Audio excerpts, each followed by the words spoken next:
Traveler, Paimon, I've been waiting for you two. Good morning, Dunyarzad. We must have overslept a little bit. Not at all. I arrived early. Today is finally here. I must cherish every moment as if it were gold.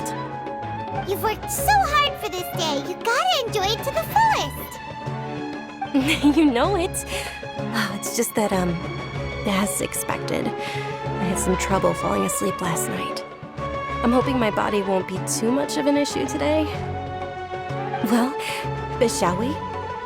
Let's start with the stalls over there.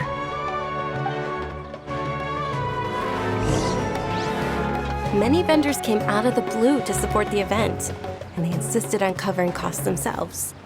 Let's go give them some business. They paid for everything out of pocket? Oh, sounds like they're not in this just for the Mora. They all said that contributing to a lively festival atmosphere is more important than money. Especially since we don't often get to celebrate Lesser Lord Kusanali's birthday. Ooh, they're selling food over that way! Let's go take... This is a stall offering foods from the Haftmewa feast. Oh, you could tell straight away. I thought most people nowadays wouldn't know. Mushrooms, flowers, and all kind of fruit? It's all vegetarian stuff. Oh, Paimon's a little disappointed. So, what's the Haftmewa feast you mentioned just now? It's another Sub-Zero's festival tradition.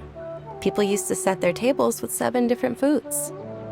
Generally speaking, the most common selections were foods like Rukushifa mushrooms, lunar lotuses, Sumera roses, sunsetias, capulatas, hara fruits, and zaytun peaches.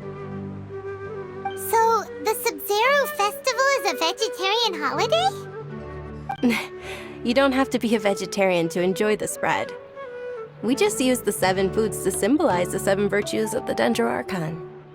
Wait, but if that's the case, if Sumero uses vegetarian food to represent the Dendro Archon, then wouldn't the Pyro Archon's festival be full of food like roasted fowl, juicy meatballs, grilled steak? Oh, Traveler, we have to go to Natlon as soon as possible! I hope your wish comes true one day, Paimon. Thanks! Alright, how about we also check out some of these other stalls?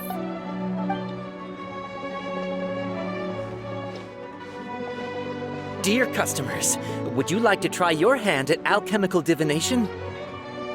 What's alchemical divination? Those two things sound like they'd be fun to try together. Right? I thought the same when I first heard about it. It is said to be a mysterious craft invented by none other than Lesser Lord Kusanali herself. So, how does it work? It's quite simple. After you give me any 2 alchemical reagents, I'll use them to perform a random transmutation. Sure sounds random. So random that it will probably fail. That is precisely what we need.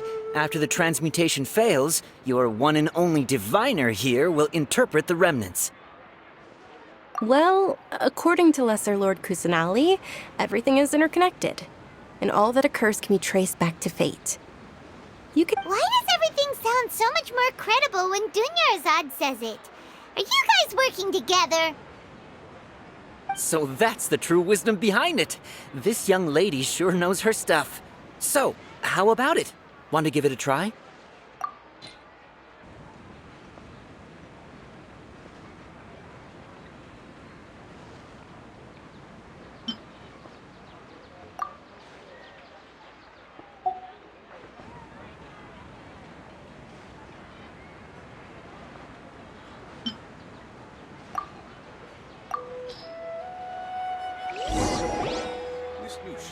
Okay, one moment.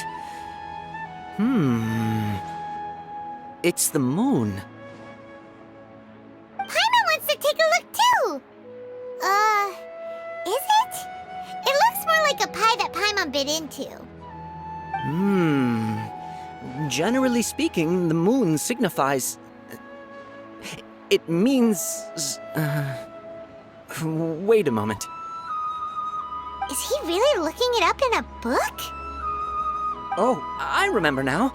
It means illusions and lies. Illusions and lies? That sounds rather ominous. Yes, but this book says that if you trust your intuition and overcome your fears, the sun will surely rise. He's not even trying to hide his book anymore. Naturally, fate will only ever show you the beginning of a journey. It is up to you to forge your own ending. Oh, thank you so much. I'll keep that in mind. Oh, it's nothing. I'm just learning as I go. Guess that was still pretty interesting. They say the Sub-Zero's festival was very lively a long, long time ago. Large flower carriages used to parade through the city. As they headed towards Port Ormos, people would throw flowers, candy, and liquor all along the way. Dunyarzad's eyes are sparkling right now. I wish I could have seen that spectacle. But if you ask me, I'm sure Nilu's dance of Sub-Zeros will be just as impressive.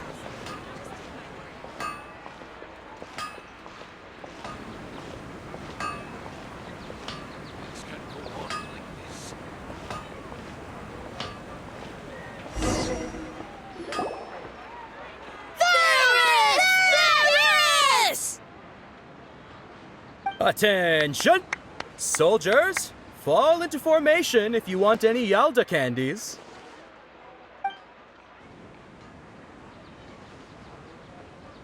It's a weird guy with a weird hat. Hey, it's Dunyarzad! Wow! Miss Dunyarzad, the children love you even more than the Yalda candies. In the few short days it took to prepare for the Sub-Zero's festival, the children have all grown very fond of you. The Hallowed Knight of Flowers. It's an honor that you know my name. Attention! In the name of Ferris, the Knight of Flowers, I commend you on your contributions to the glorious Sub-Zero's festival. All right, little soldiers. Take your Yalda candies and don't forget your loyalty to Lesser Lord Kusanali. Dismissed! Yes, Knight Ferris!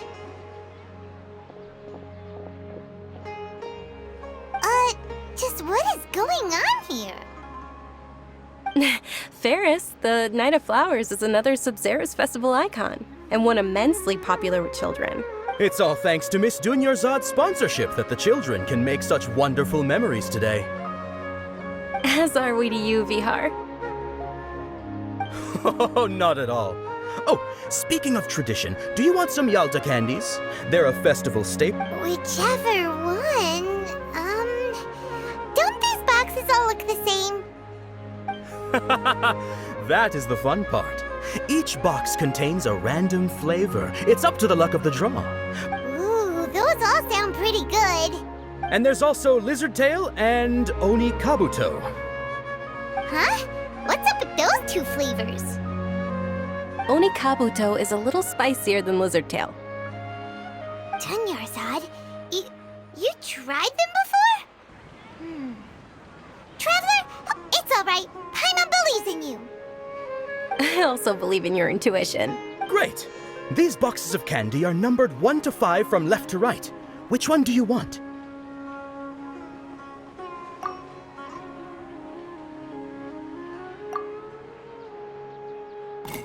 Attention! That's unfortunately Lizard Tail. Oh, Paimon thought you survived so many epic battles because you had incredible luck. But looks like Paimon was wrong. The Sunsetia flavored candy was in box number 4. How about this? The most important thing is that everyone has a good time at the festival. So please, take both boxes. Really? Thanks a lot, Knight of Candies. It's Knight of Flowers, not Knight of Candies. Paimon really wilted the carriageless Knight of Flowers. They all basically sound the same. We got our candy, so let's keep going. Oh, actually, I just remembered that I left something behind. Since you're here, Can you come with me to get it? Dunyarzad, you probably forgot because you're so excited about the Sub-Zero's festival. How embarrassing.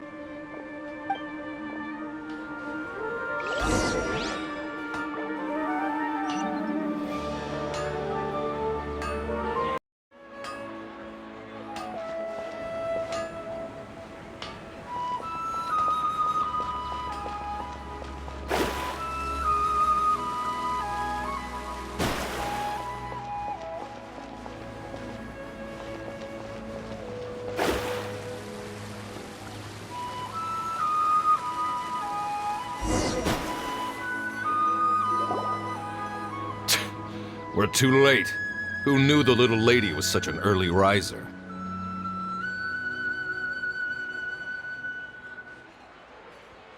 I know, right? Hey, wait a minute. Oh, that most certainly is. We're in luck. She's walking right into our clutches.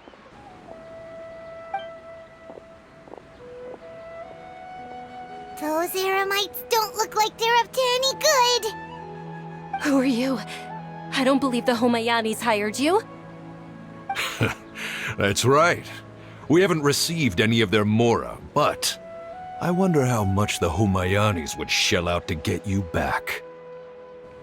They're a gang of kidnappers! Traveler, hurry and protect Dunyarzad! Hey, did you scumbags even consider that the Homayanis might have hired a merc that outclasses you? You're... Dia! Dia the Flame Mane! No wonder we mercs haven't heard anything about you for so long. You sold your unruly mane to the highest bidder. Don't speak so disrespectfully. My family started working with her as gratitude for her past kindness to us. Don't worry about it, my lady. Just some friendly banter between mercs. One punch and those rabid dogs will expose themselves for what they really are. Aren't your claws all dull by now? Don't get too cocky! Traveler, take Miss Dunyarzad to a safe location. No, we're gonna stay and help. There's too many of them. You're right. All right, fine. Please be careful, Dia. Don't waste your time worrying about me. This is my job. Look out for yourself. After I've wiped the floor with them, I'll go find you all.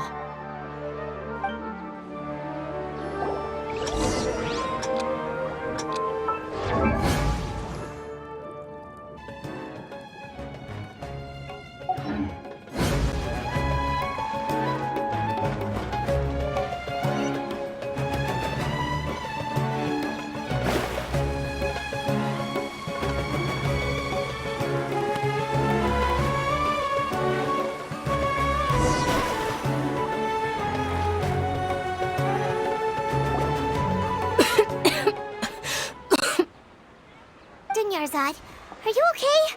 You look a little pale. Are you in shock? I'm fine. My body always reacts like this whenever I exert myself too much. You sure you're okay? I'll be fine after some rest. I'm more worried about Dia. After all, none of this would have happened if I hadn't insisted on coming out today. Yeah, don't worry.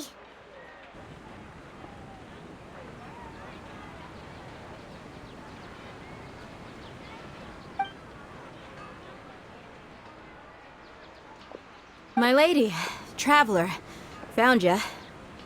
Dia! You took care of them so fast! Any more of them? Or rather, did anyone follow you? Dia, your arm! Oh, this? I'm fine. It's just a scratch. Normally, they wouldn't have been able to land a hit on me at all, but I'm still getting used to this new greatsword. Please, let me take a closer look. Come on, it's nothing. Us mercs aren't as fragile as you think. Hold on, you said something about a new greatsword. What happened to the one you were using before? About that. Well, I sold it, because I was low on Mora. Stuff like this happens every now and then. It can't be. The anonymous donation that was used for the venue's final round of preparations?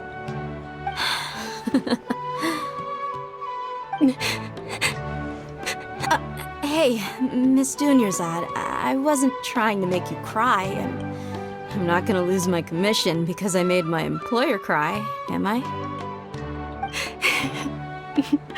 Okay, making your employer cry won't affect your commission, but selling your weapon without permission and getting hurt? I'll have to reevaluate your performance. You're so unreasonable, my lady. Thank you very much, Dia. Don't be like that. I get embarrassed really easily.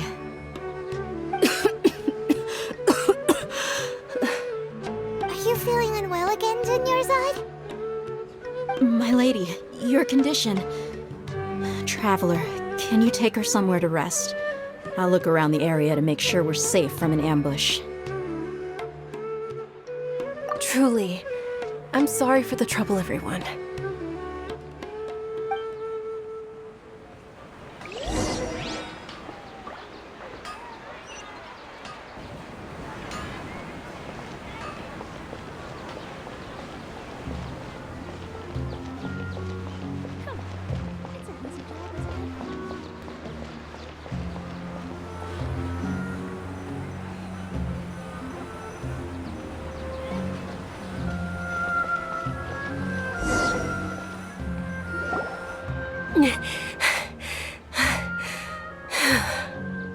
Are you feeling better, Dunyarzad?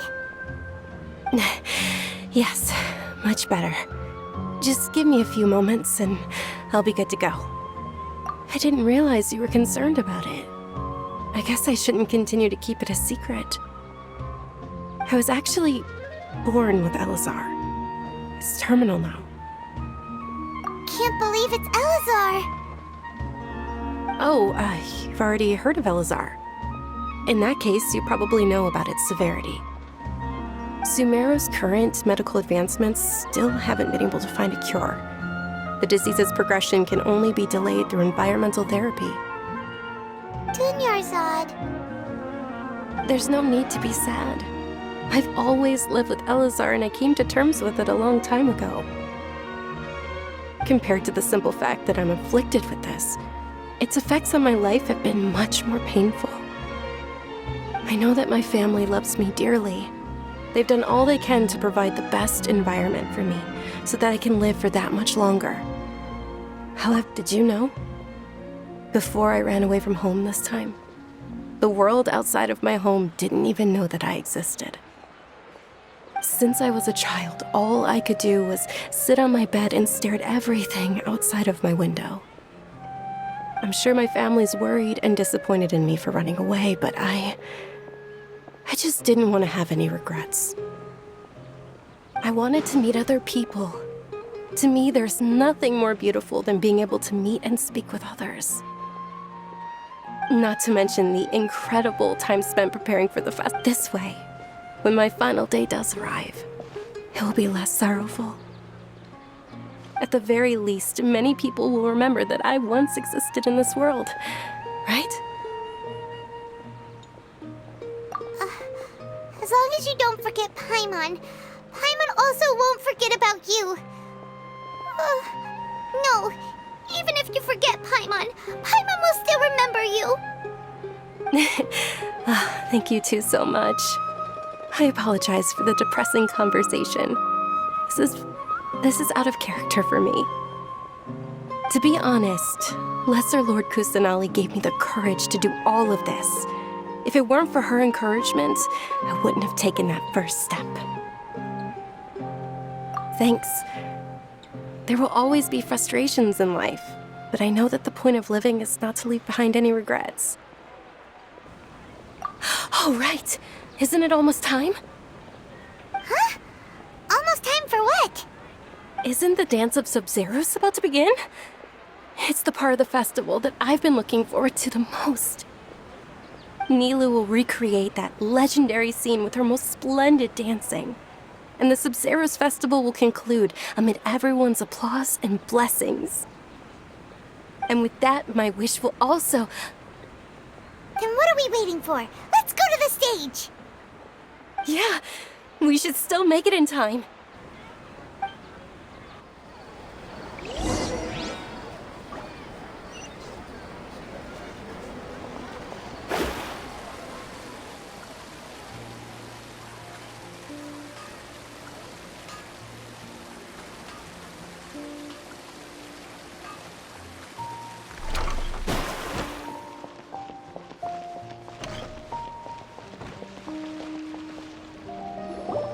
Were you not aware that the law prohibits this type of performance from taking place without prior permission?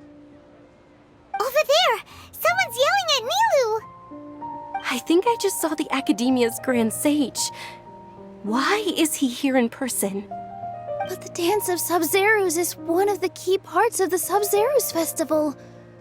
If we can't perform it... The Sub-Zeros Festival.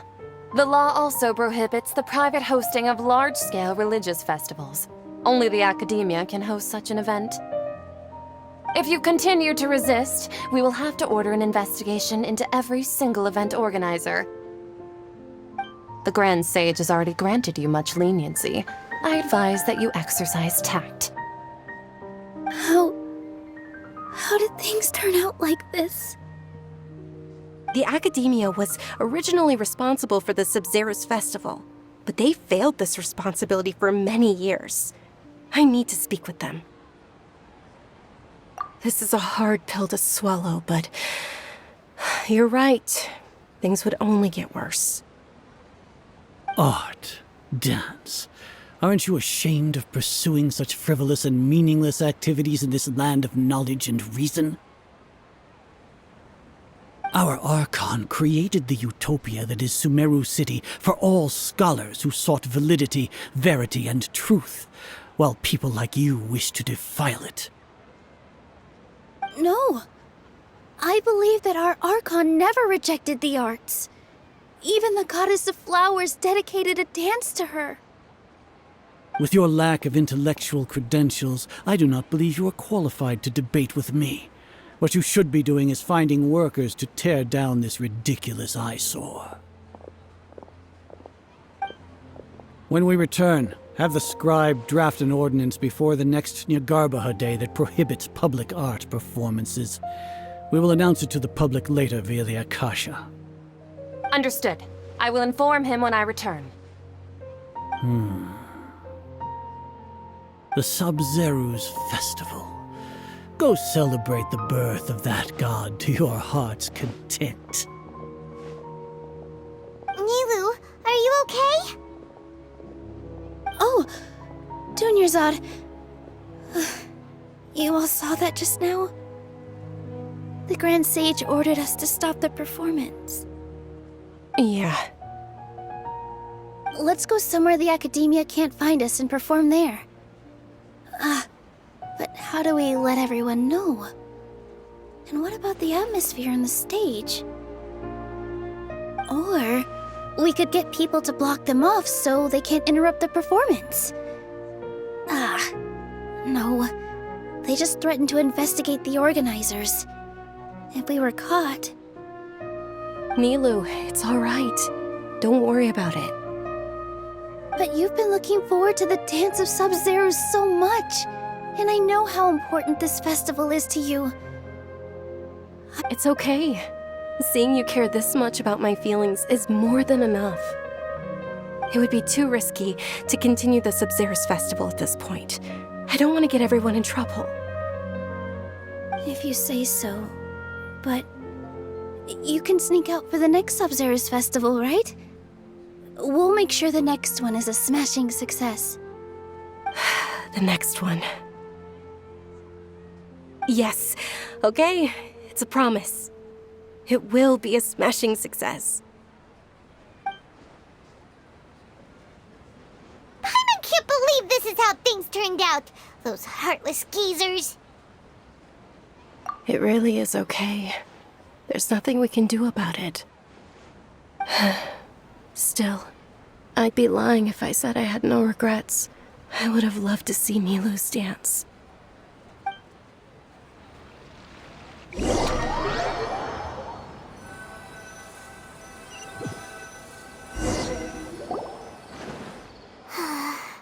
A lot happened today. It's a shame the festival ended the way it did. Nilu and Dunyarzad promised to make the next Sub-Zero's festival a success, but Dunyarzad is running out of time. Yeah.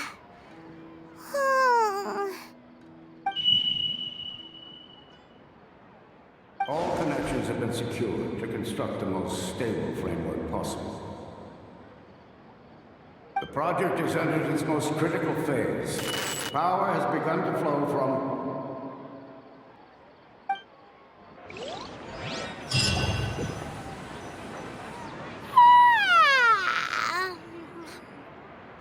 Oh, we're gonna be late! It's all because you wouldn't get out of bed!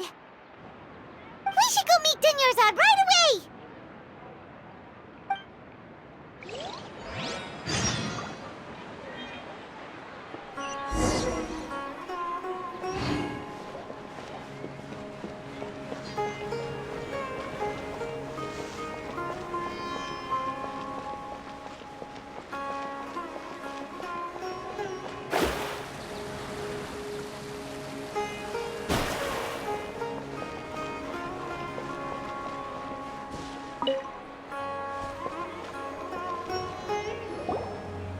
Good morning, Dunyarzad.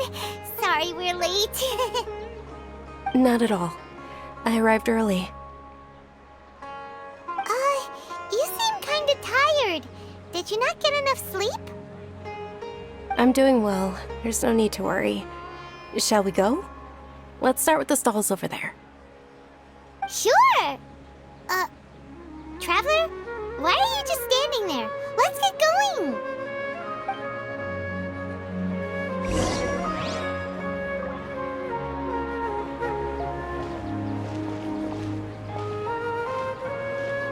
Ooh, they're selling food over that way! Let's go take a look!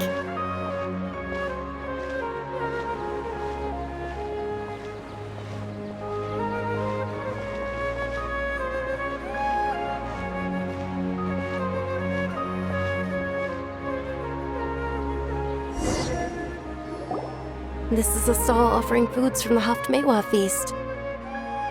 You are quite well informed, miss. They're all plants! Oh, Paimon, actually, what is the Haftmewa feast you mentioned just now? It's one of the Sub-Zero's festival's traditions. People used to set their tables with 7 different foods to symbolize the 7 virtues of the Dendro Archon. Remnants appear to be in the form of the moon. Really? Paimon thought it looked like some kind of food. The moon signifies... It's escaping me for now. Is he really looking it up in a book? Oh, right.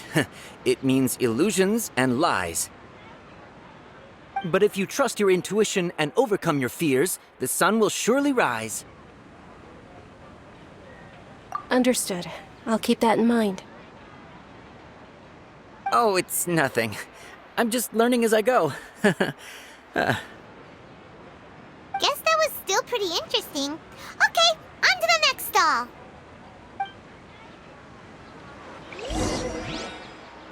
So, where to next?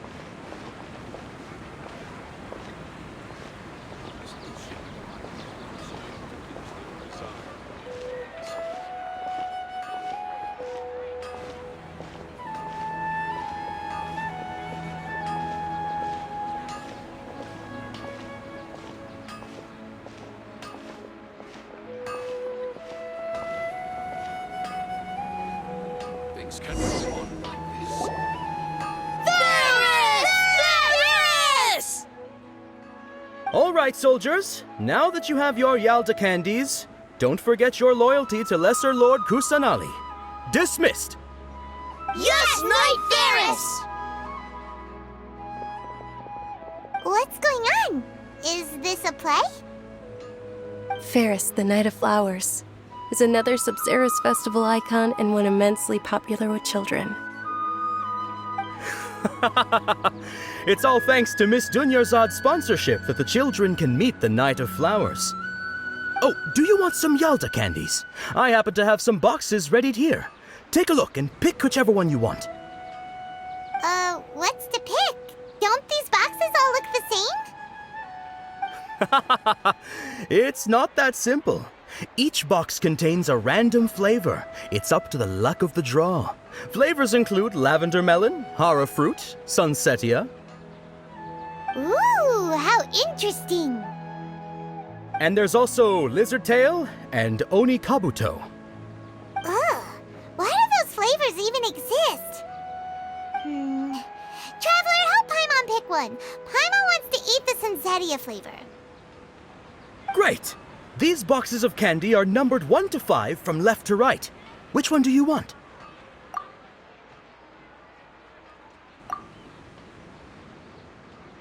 Ah, excellently chosen. Number 4 is indeed sunsetia. Ha ha! Paimon bet you had incredible luck, and Paimon was right!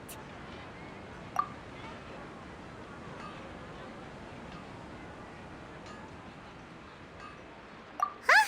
How's that possible? It's obviously random. Maybe we didn't sleep very well last night. Or maybe we slept too much. Oh, sure. Huh? Where are you going? You're just gonna walk off like that?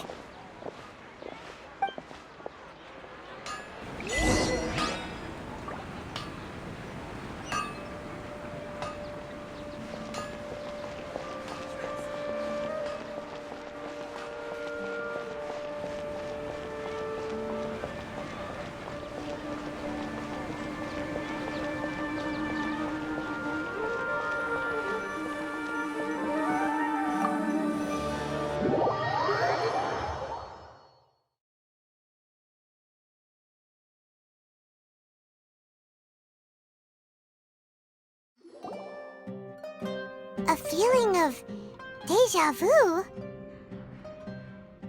Oh, Paimon knows what that is. It's when you feel like you've already experienced whatever is going on. In that case, Paimon also felt something like that today. But that's just our brains playing tricks on us, isn't it? So why'd you run here in such a hurry? So that's it! You're intentionally doing things you usually wouldn't and seeing if you still get that same feeling of deja vu. Welcome, you two. Are you here for lunch? What would you like to eat? Got it. You don't look like you're from these parts, but I gotta say, you've got good taste. I'll give this order to the kitchen. Coconut charcoal cake? Isn't it that burned thing that didn't look tasty at all? Oh, Paimon understands what you're trying to do now. You'd never normally order something like this.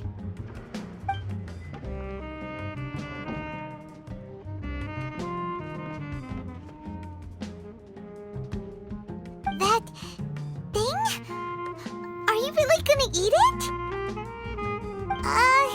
Isn't this going a bit too far?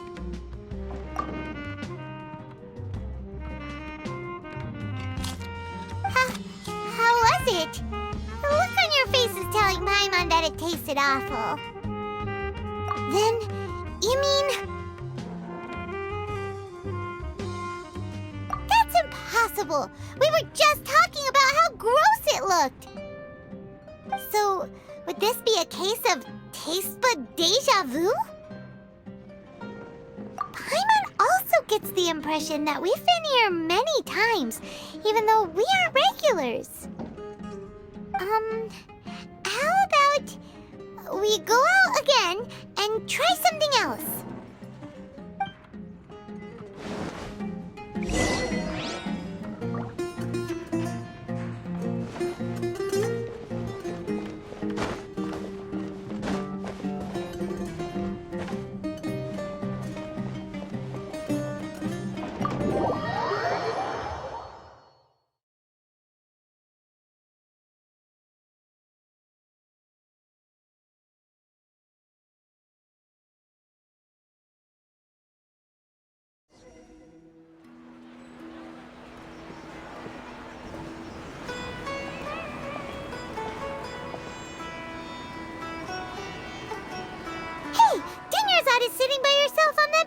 over there.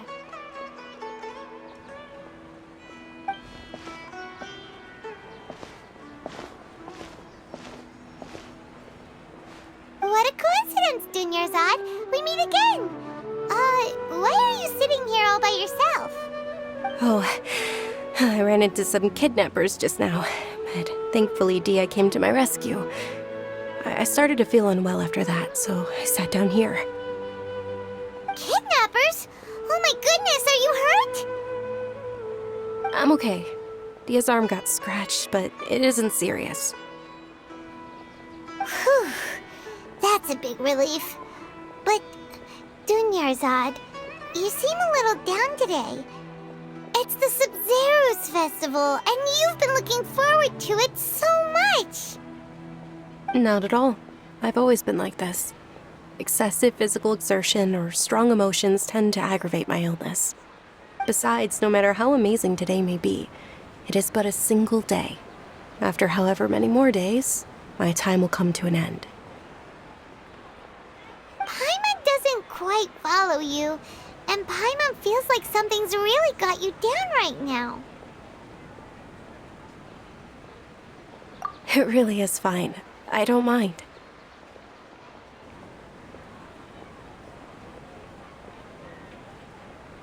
Huh? Did something happen? Dunyarzad, have you ever felt deja vu? You know, like when you've already experienced something that's happening right now?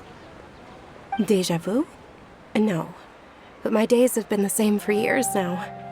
Even if I were feeling deja vu, I suppose I would already be used to it. Oh, Paimon sees. Then, is it only the two of us? It's almost time. Huh? Time for what? Nilou's Dance of Sub-Zeros is about to begin. Let's go.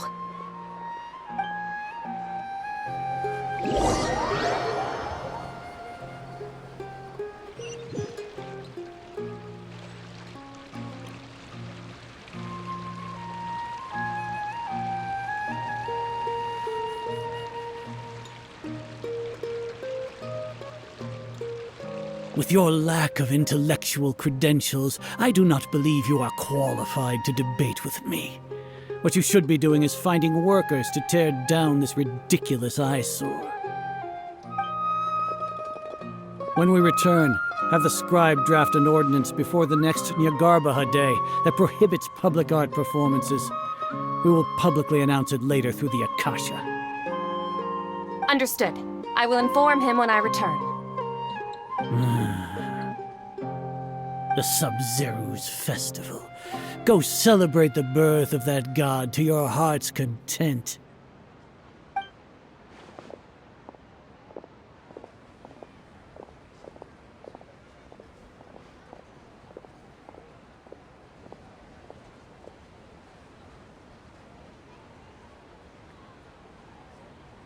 Nilou, are you okay?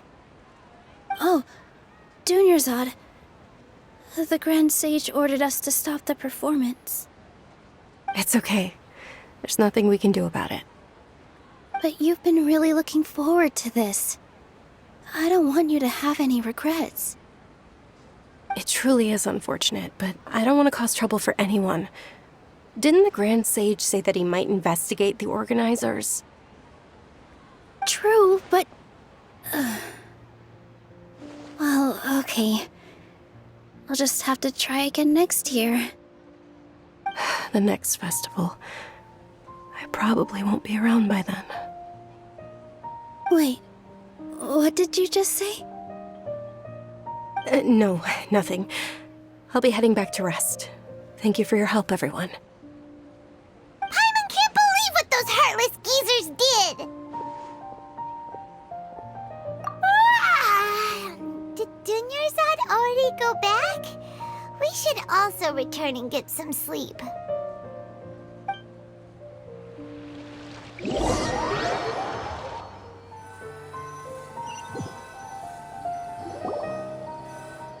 So, in the end, you still couldn't figure out what that deja vu feeling was all about? Maybe it really was because because of exhaustion. Same here. That's why Paimon stopped thinking about it halfway through the day. Then, how about we settle in and get a good night's sleep? For now, we can chalk things up to exhaustion. We can do more thinking tomorrow.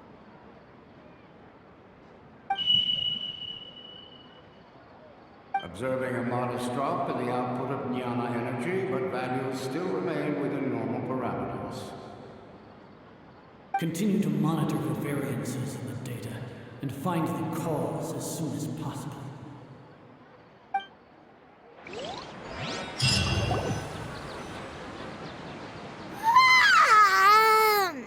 Why does Paimon feel so tired after so much sleep?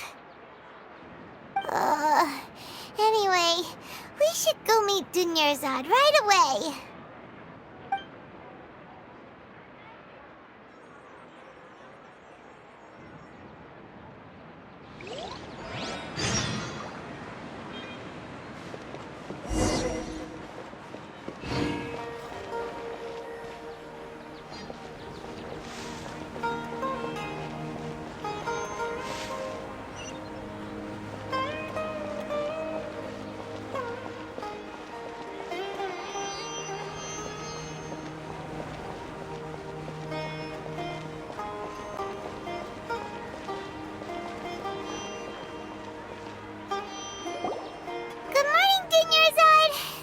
Keep you waiting. Not at all. I arrived early. Huh? Paimon thinks you sound kinda tired. Did you not get enough sleep? I'm doing well. There's no need to worry. Shall we go? Let's start with the stalls over there. Great idea! Let's get going! Traveler? Hey.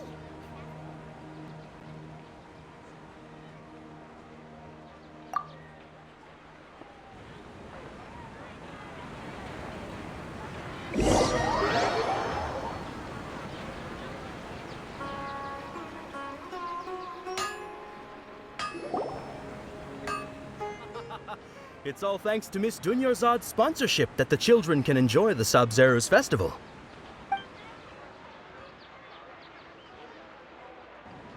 Oh, are you interested in Yalda candies? I have some boxes of candy here. Pick whichever one you want. Not much of a choice. All these... It's not that simple. Each box contains a random flavor. It's up to the luck of the draw. Flavors include lavender melon, hara fruit, sunsetia. They all sound pretty tasty. And there's also lizard tail and oni kabuto. Huh? What were those? Sure. No problem. These boxes of candy are numbered 1 to 5 from left to right. Which one do you want? Oh, I like your confidence. No hesitation at all. Oh, congratulations! Number 4.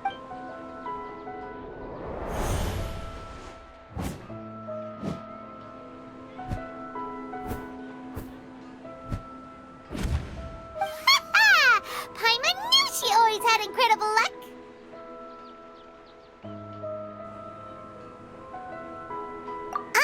Paimon's not really interested in the... Wait. How did you know? Don't tell me that you already knew which flavor was in each box. What? She was right about all of them? That couldn't have been luck. How is this possible? I packed all those boxes this morning and they've been sealed ever since. You couldn't have known beforehand. Mind reading? X-ray vision? Or some kind of magic trick? This is way too freaky. Tell us what's going on. Since when did you get superpowers? Traveler?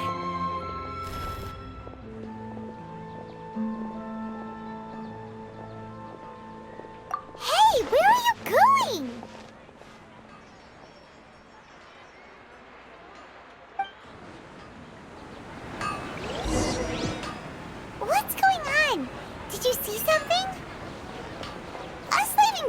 Zod without letting her know is kinda rude, you know.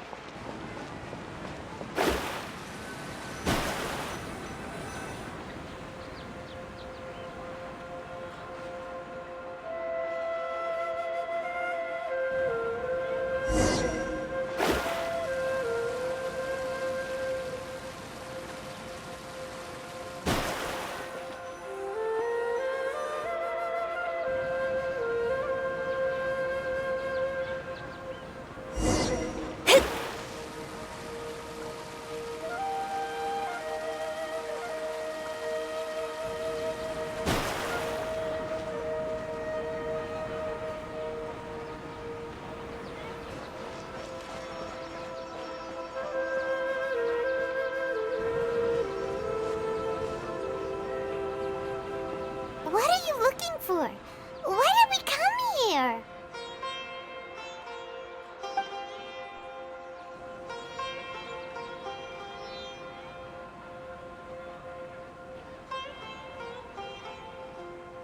Traveler?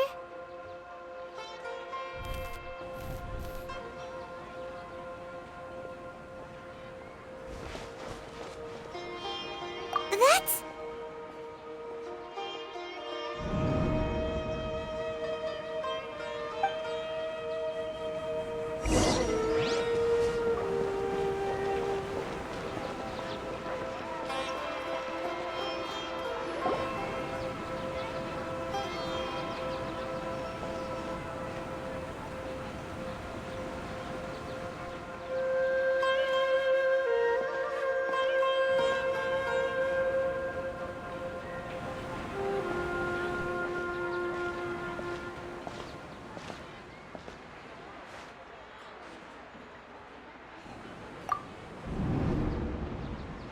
Look! That's... Isn't that Dunyarzad? What's happening here? Why are there two Dunyarzads? You already know that this isn't your first Sub-Zero's festival, don't you? I'm sure you already know how to use this. A knowledge capsule?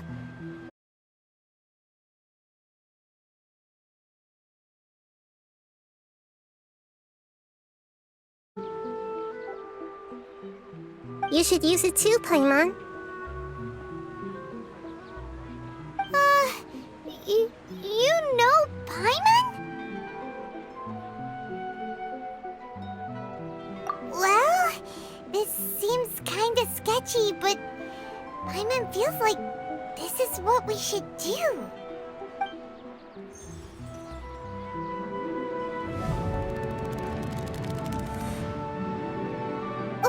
What the?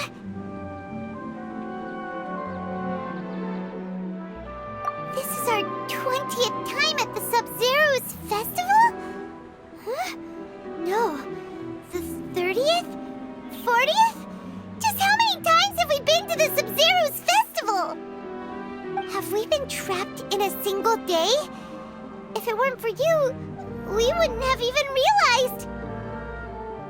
What the heck was inside that knowledge capsule? Your memories are still scrambled? Try your best to remember.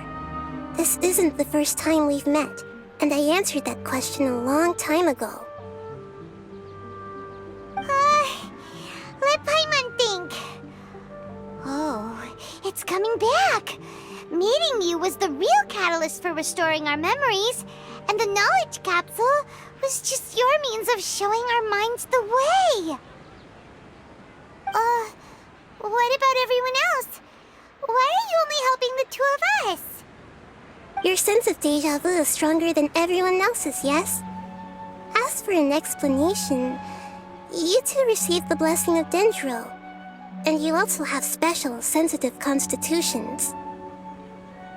It was as if a single sheet of paper was separating those memories from your consciousness.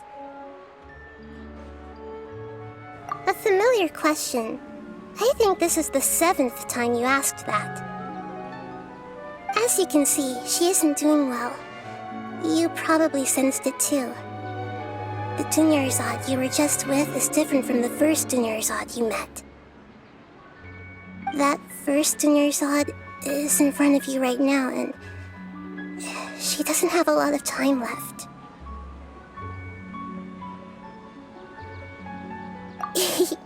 Looks like you're almost done sorting out your brain. Oh yeah, I'm Nahida. Good, you passed the test. What's happening? You can awaken our memories, and you seem like you know what's going on. Oh, wait, please don't tell Paimon even you don't know. Everything in this world runs in a loop. This cycle is called a samsara. You, me, and everyone else are all stuck inside a one-day samsara. As for the truth, that's on you to find out. If you were told the truth instead of discovering it yourselves, it would literally blow your minds. I don't know how you'd be after that. I can only give you surface-level help, like bits of information and subtle hints. For the rest of the time, I'll be doing all I can to slow down Dunyarzad's illness. She looks like she isn't doing well at all. Her illness gets worse after each Sub-Zero's festival. If we can break out of the samsara, I might be able to save her. But as things are right now, she's just a small bird in the sky that's about to lose its last feathers. All I can do is raise a gale to delay her fall. You sure love to use weird analogies. Analogies are wonderful tools. They let you use existing knowledge to understand unfamiliar things. Okay, so, with what you know so far, what do you think the truth is?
Grand Sage said, go celebrate the birth of that god to your heart's content.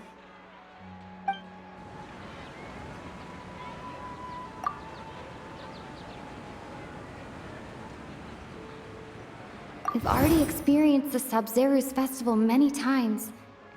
And the day of the...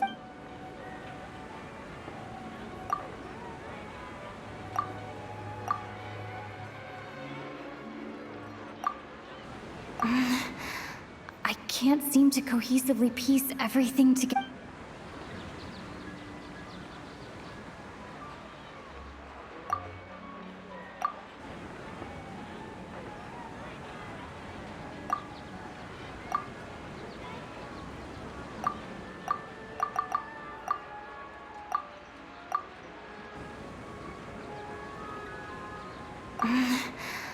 I can't...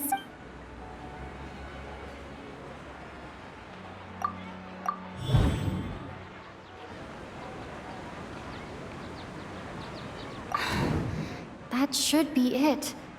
The flow of time is endlessly cycling within one single day. That should...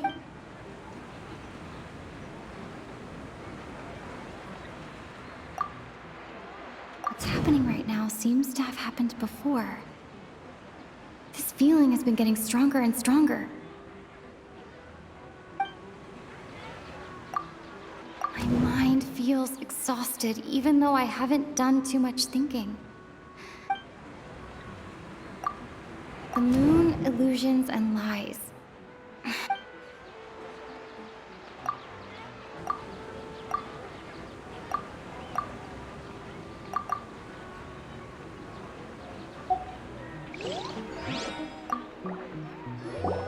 Okay, so, with what you know so far, what do you think the truth is?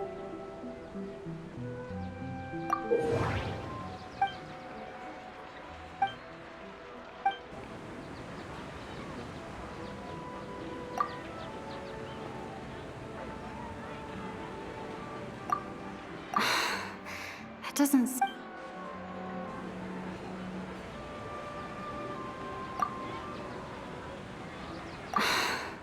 That doesn't...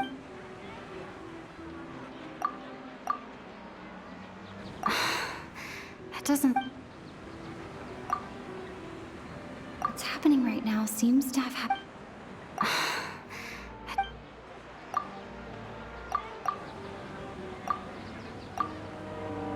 A time loop. You've got still the wrong answer? Paimon thought that made a lot of... A simple time loop can't explain some of the phenomena.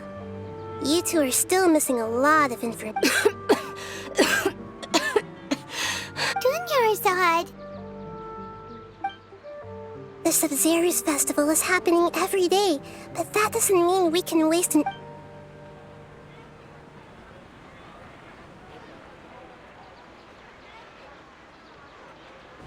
Let's think about our current situation. To save Dunyarzad, we have to escape the samsara of the Sub-Zero's festival.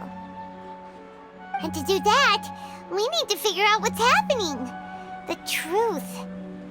Nahida rejected the idea of a time loop, so we must have missed something, right? Paimon's memories say that we've already done this many times, but let's go talk to people again. It's more productive than sitting here and scratching our heads.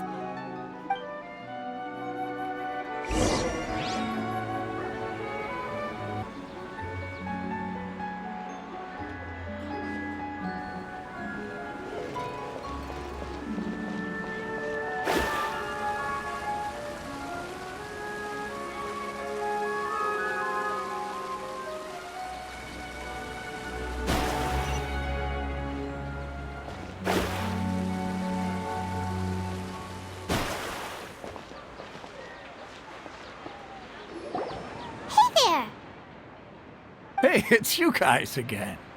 Where's your cultured friend? She's feeling a little unwell. I see. Did you come back to buy something? I guarantee the freshness of my products. I harvested them from the forest just yesterday. Huh? What brought this about? I hurried back from the forest yesterday, and I'm selling produce here today. I haven't felt anything strange. To put it another way, if you really think about it, was yesterday truly yesterday? Did you actually come back from the forest yesterday? What kind of philosophical nonsense is this? Are you two daydreaming? Didn't you know that no one dreams in Sumeru? Go somewhere else if you want to find someone to daydream with.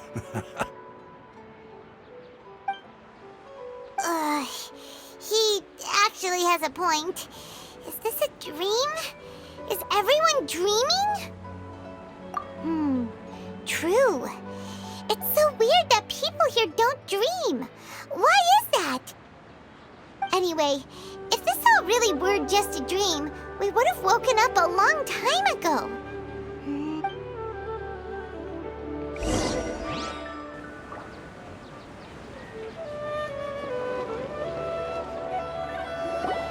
Oh, it's you two. Was my divination so accurate that you felt compelled to compliment me in person? Ooh, I knew it! I told you, the god's divination is highly accurate. You just hadn't fully understood its significance yet. You're really excited about this, huh? That's exactly why we came back. Help us better understand it. Help you better understand it? Well, that isn't exactly what I excel at. So, you're admitting that you don't have a clue? Anyway, what kind of situation did you get into? Huh? Hold on a second. I thought you guys just lost your wallet or fell for a scam. What you just said, are you serious? Does that kind of thing actually happen in real life? Paimon knew you weren't going to believe it. Marvelous. Truly marvelous. I believe you. Recall the interpretation of your divination. The moon, illusions, and lies. It really felt like an omen. When you say it like that, the divination does sound like it's related to what's going on. Can you read any more into it? I believe that the Archon's revelations are never more than vague hints. Anything more specific is beyond the reach of mere mortals. The book only says, if you trust your instincts and overcome your fears, the sun will surely rise. So that's how it is. Looks like fortune-telling is just fortune-telling. It's no good for practical problems. We haven't made any progress. Who else can we talk to? Paimon remembers that we tried talking to her a couple of times, but she always thinks we're playing pranks on her. You think she'll brush us off again? Yeah, if we tap into Dia's strong sense of responsibility as a mercenary, then she'll definitely take us seriously. At this time of day, Dia's probably just finished beating up those kidnappers. Let's go find her.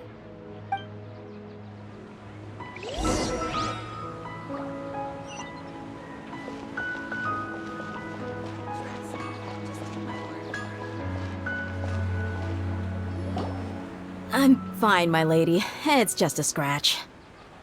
Perfect timing. Both of you are here. Paimon, Traveler, you came at just the right time. Listen, there was a dangerous Huh? You saw? Then why didn't you jump in earlier? If someone was protecting Miss Dunyarzad, I could have went all out. Anyway, can you do something for me? You want the Traveler to take Dunyarzad somewhere to rest up while you check to see if there's still any kidnappers around. Did Paimon get that right? How did you know what I was going to say? We need to say something convincing.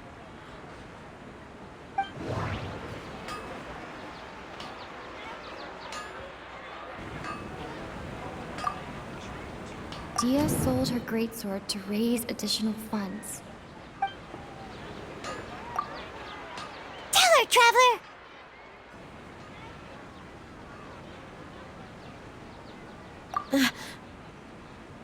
I didn't tell anyone about that. Including Miss Dunyarzad. You couldn't have known. And just now, you literally took the words right out of my mouth. What's going on? All right, so this is the situation.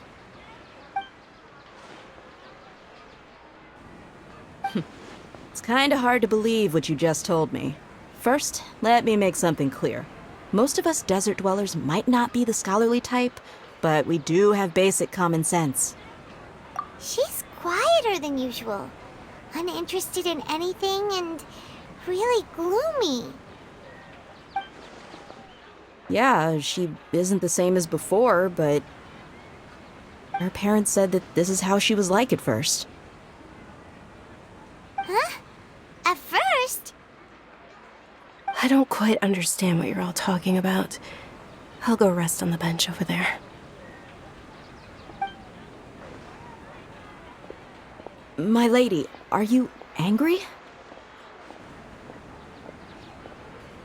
All right, I'll give you the benefit of the doubt since you knew about my greatsword. Let's make this a quick trip. Miss Dunyarzad isn't completely safe here.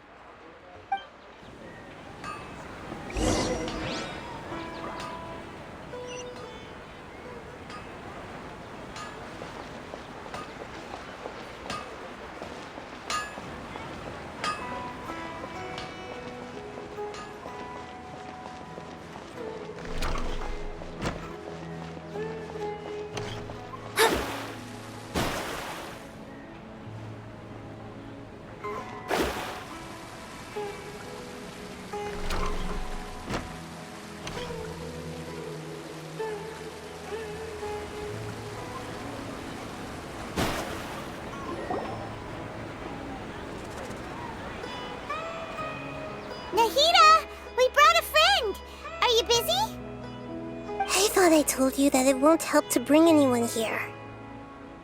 We just wanted her to see the real Dunyarzad's condition. The real Dunyarzad? Where and who are you talking to? Huh? I told you that you two are special. Other people can't see me or Miss Dunyarzad here.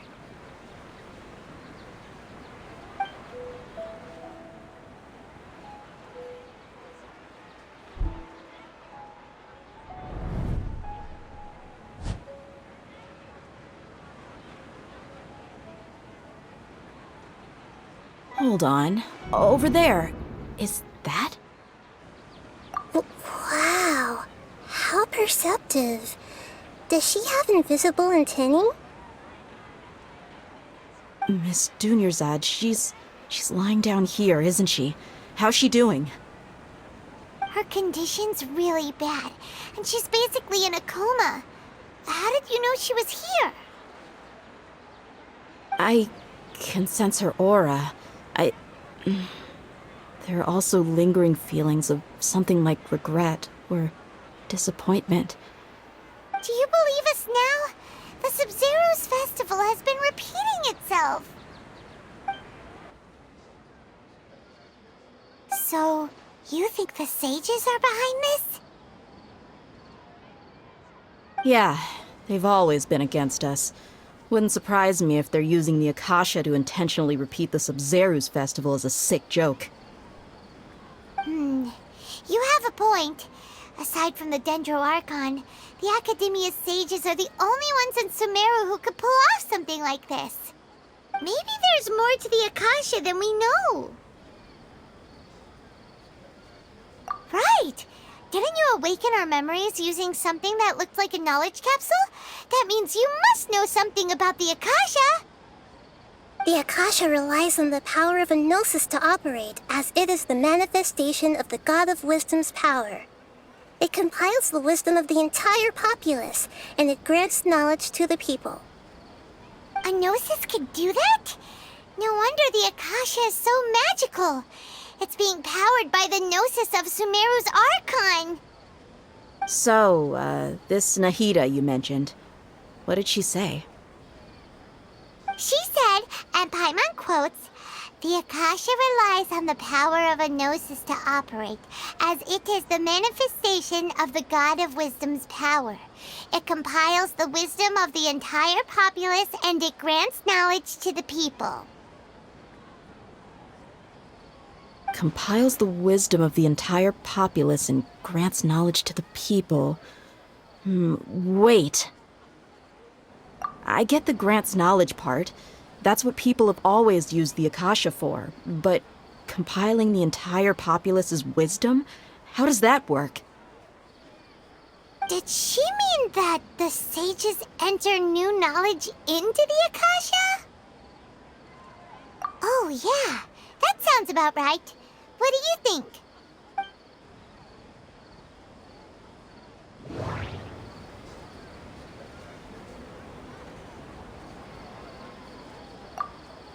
People in Sumeru don't dream.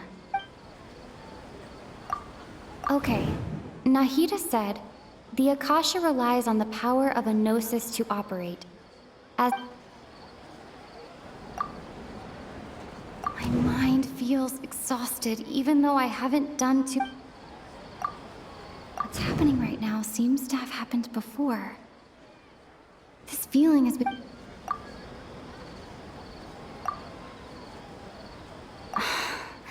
That doesn't sound...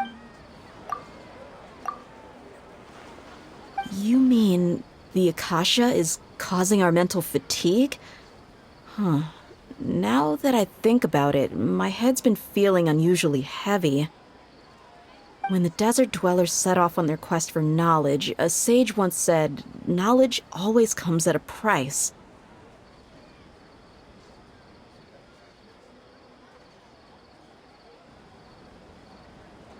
Compiling the entire country's knowledge. You think the Akasha pulled a 180 and is extracting information from us? Who knows? The Akasha can put knowledge into our heads, so Who's to say that it can't also poke around in there? We don't know any specifics. What's the point of doing something like that? Just think about it. If you could combine the knowledge of every single person in Sumeru, then you can basically turn Sumeru City into a single massive brain. This hive mind could make breakthroughs in problems that even the smartest geniuses can't crack. An excellent deduction. And the analogy comparing Sumeru City to a massive brain? I love it. In that case, we should take off our Akasha terminals right away. Maybe that'll solve this problem. Yeah, I was only wearing this for show in the first place. Didn't expect the sages to cook up such a conspiracy. Mark my words, when this is over, I'm getting evidence and exposing this whole thing to the public. How does everyone feel? Huh? What is it? Oh, that! Paimon knows what you're talking about. It's a single soft beep that sounds like it's coming from the Akasha terminal. The sound of a beep. Could it be a prompt tone for when the Akasha is operating? That's probably an important clue. We weren't using our terminals, but we heard a beep anyway.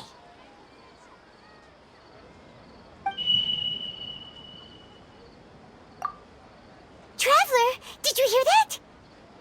I heard it too. Our ears aren't messing with us. There was definitely a beep, but it sounded like it was coming from inside my head. We took off our Akasha terminals.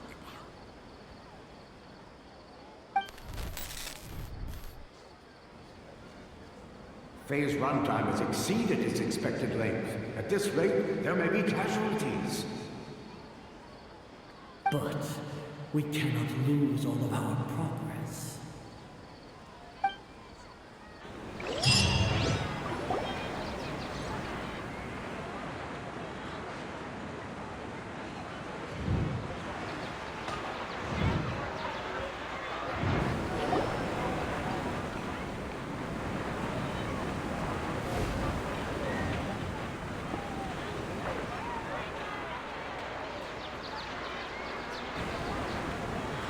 Paimon remembers everything! Good. You adapted quickly this time.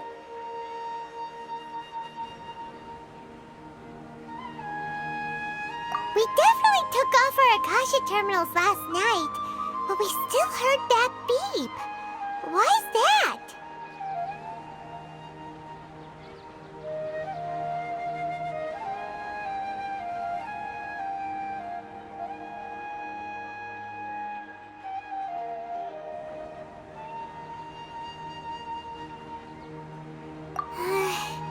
But now we can at least confirm one thing. The Akasha definitely has something to do with whatever's trapping us in this cycle. Oh, Paimon doesn't get it. Why would the Akasha go this far if all it wants is everybody's wisdom? It's extremely difficult for lab rats in an experiment to understand why they're being treated the way they are. If we're lab rats, then what are you? Nahida, you've never told us anything about yourself. I guess I'm the moon. The moon? Wasn't that the result of our divination?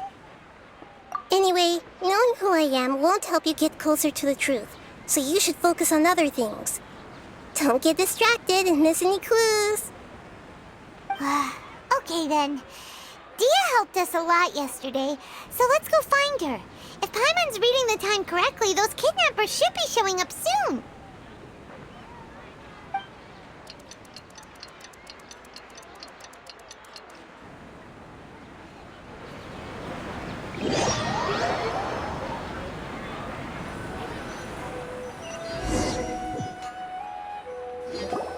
Ah, there you are. I've already taken care of those kidnappers. My lady, did you get hurt? Dia? What's wrong? Why are you both gawking at me like that? You didn't get hurt this time. Huh? What do you mean this time? Why are you so surprised that I managed to get out unscathed? Those kids were amateurs.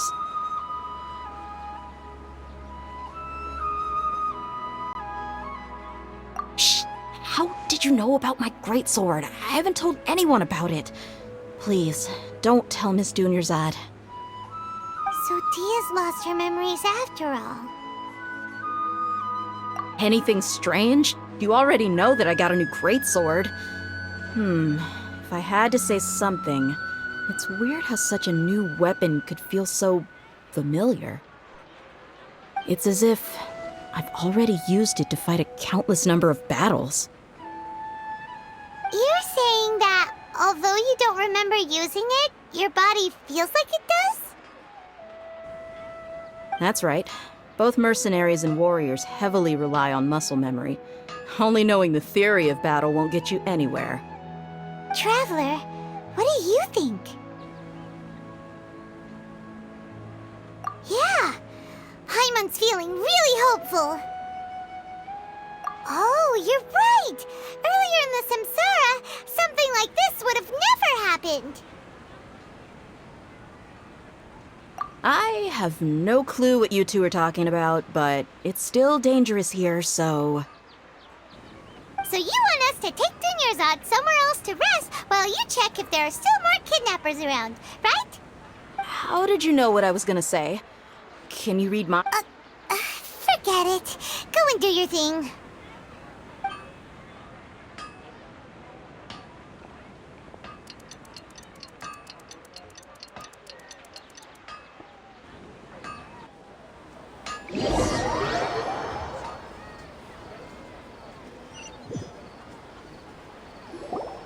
Whew.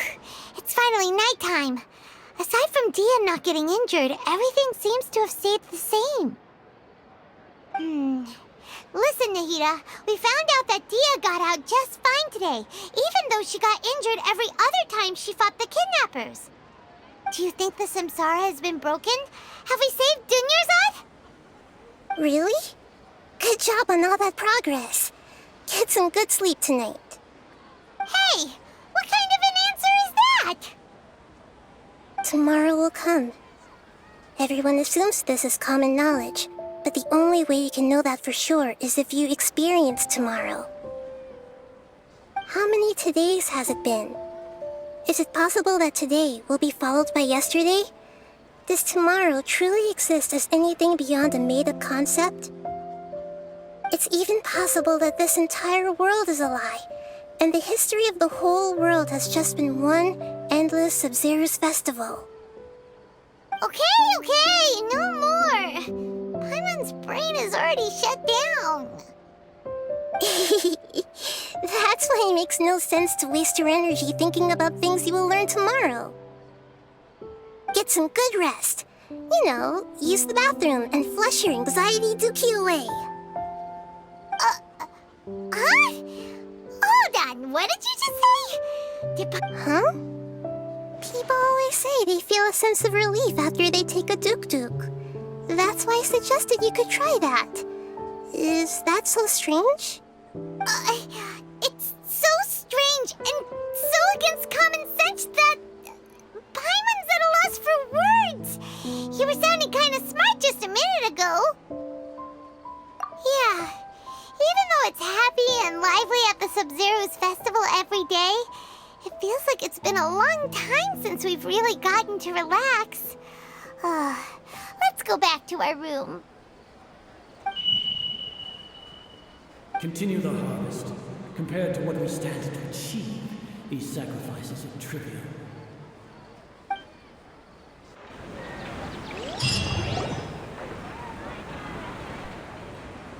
We're still in the same day!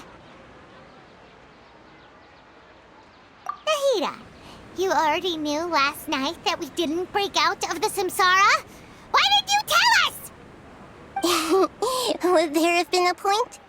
You would have spent the night with new worries, with tomorrow still out of reach.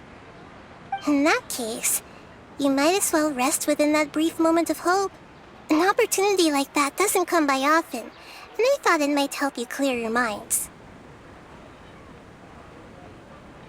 Paimon thought that Duke did that! Of course. In the time we've been together, you two have been everything to me.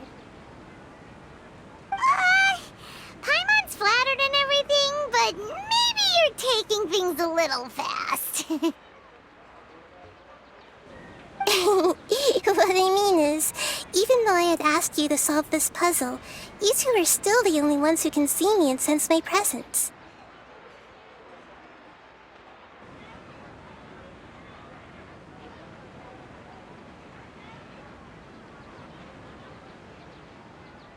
In other words, if you weren't here, I may as well not exist. That's why you two have been everything to me. Get it? Nahida's talking about confusing stuff again. Anyway, that's enough chit-chat. So, Traveler, did the new clues yesterday help you gain a new understanding of the situation? Huh? Why are you scrapping your previous theory? Oh yeah, you're right! Gosh, how did we not notice that? In a simple time loop, people's physical conditions should also reset. So, what's your new hypothesis?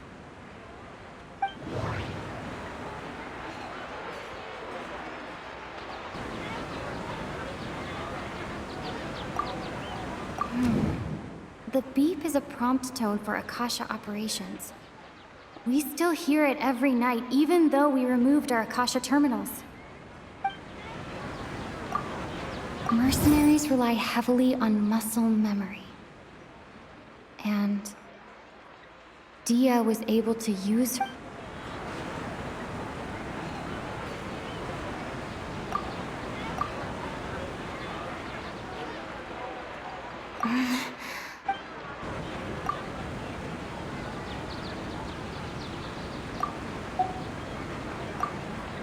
Okay, Nahida said we've already experienced the Sub-Zero's.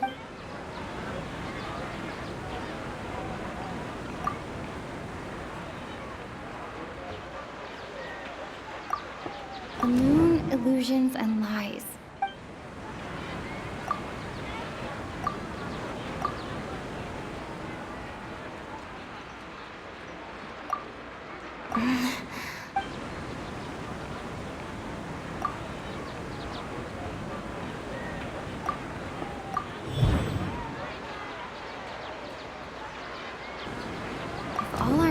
Of a day are erased at the end of that day, then we would unwittingly relive that same day again and again.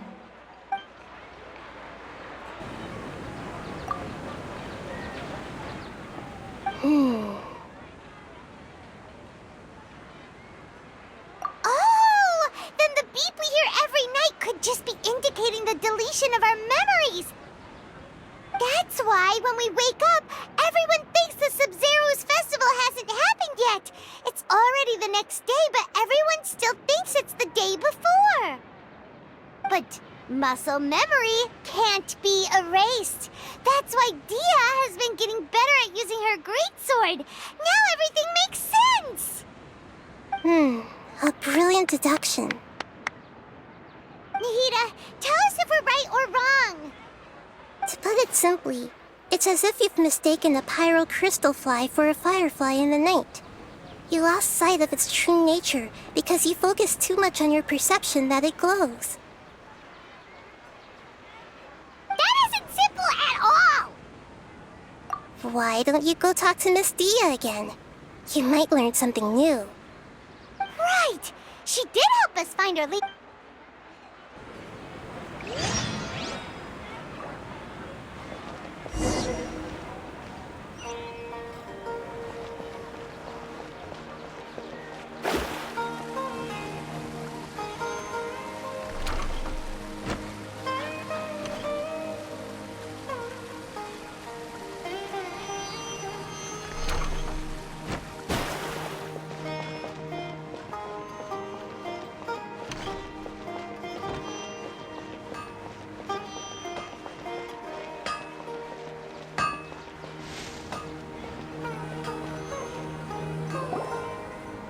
There you are. Really took me a while to find you. As expected, Dia also didn't get hurt today. Get hurt? Why would I? Don't underestimate me. Well, you're still getting used to your new greatsword. Huh. Truth be told, I also think it's pretty strange. It just suddenly felt so familiar in my hands and... wait a second! How did you know I got a new greatsword to begin with? I didn't tell anyone about it. Traveler, could you explain the situation to her today? Paimon's gotten a little sick of doing it. Oh, that works.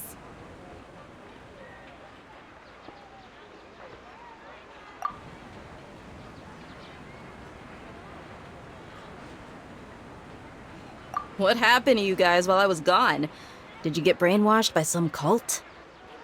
Don't think too hard about it. Just take what we're saying at face value. Alright then, let me get this straight. You're telling me that my body's already gotten used to this greatsword, but my brain just doesn't remember it? Yes, your memory's being erased every day. Then I'd have to disagree. That's impossible. Oh? Why do you think that?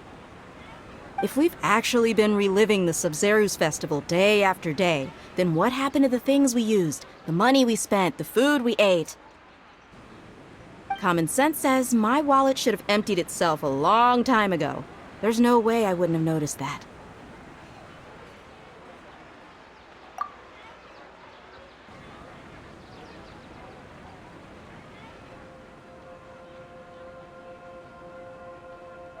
Right! They could use the Akasha to record what everyone did that day, and then use the city's resources to replenish everything! It's not very likely, but it's also not impossible. No, it is impossible. I've got proof. You have proof? Where? You two are surprisingly serious about this nonsensical discussion. Fine, I'll play along for a little longer. Come with me, Miss Dunyarzad. Please come along as well. I still can't guarantee that this area is safe.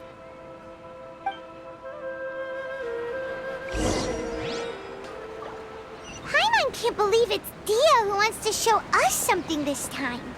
2 days ago, we were the ones taking her to see Dunyarzad.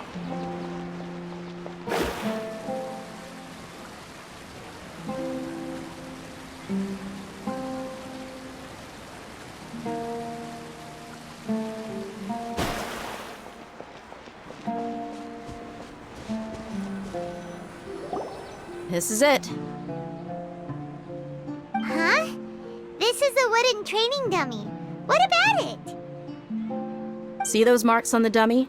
Those are the result of several days' worth of practice. Let's say the sages didn't replace it every day. Shouldn't it be hacked to pieces by now? That's true, but what if they did? Then the sages would have had to reproduce every mark I left during previous training sessions. I'm a professional fighter. My martial school has always emphasized the importance of refined control. The force, angle, and entry point of each strike is calculated and deliberate. That's why I remember every mark on the dummy, as well as my state of mind as I made each strike. It's just as they say. Each swordsman has their own unique style, and even the same swordsman can't make the same cut twice. It would be impossible to copy these marks. Is it really impossible? What if they used some fancy machine to carve every single mark? People often say that a camera's photo can never replace an artist's painting because the former has no spirit to it. The same thing applies here. At a mere glance, I can differentiate carved marks from the results of combat training. Whew, I hope that cleared things up for you. Hey, is this that new brain exercise game that's been super popular with the scholars lately? It's surprisingly fun. Anyway, it's getting late. I should escort Miss Dunyarzad to Nilu's stage. See you later. Well, back to square one. Is our memory deletion theory also wrong? But at least we've reached some other conclusions in the meantime. Yep, that's true. So, can we think of any new ideas right now? Strange? Paimon feels like everything's been strange lately. Huh? Leaving the city? You're right!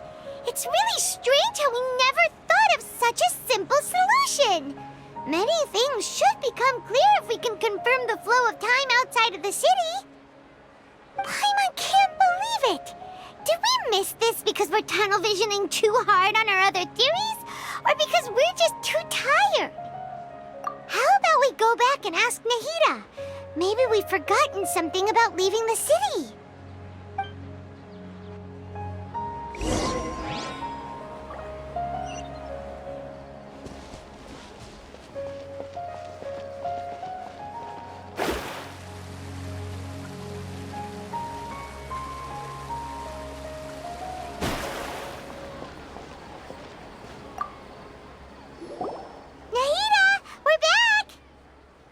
Early today. Did you find something new? Sort of. We're mostly sure now that we're not in a time loop. And we also aren't in the real world. But at the same time, we have a new question.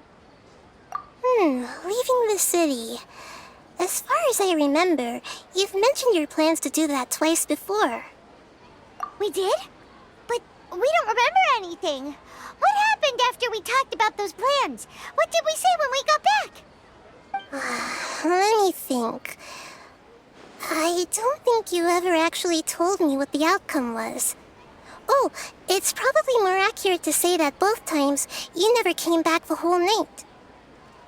But you two sometimes stay out the entire night anyway, so at the time, I didn't think too much about it. It is true that sometimes we lose track of time during our investigations. Before we know it, it'll already be the next day. But still, neither of us remember anything about leaving town. Really? That's kinda strange. In theory, I should have already awakened all your memories. Yep, something here's definitely fishy. Let's get to the bottom of this tomorrow.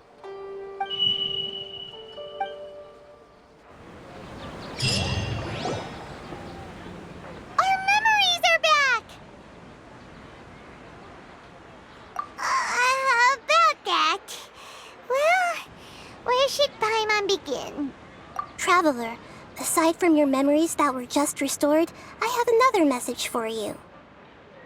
Listen to it and you'll understand. Can't go back! There are countless spaces here. Our Sub-Zero's festival in Sumeru City is just one of them.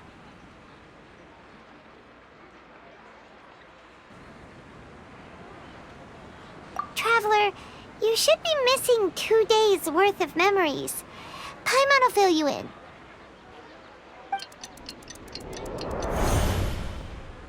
It's time to carry out our plan from yesterday. Okay, let's go!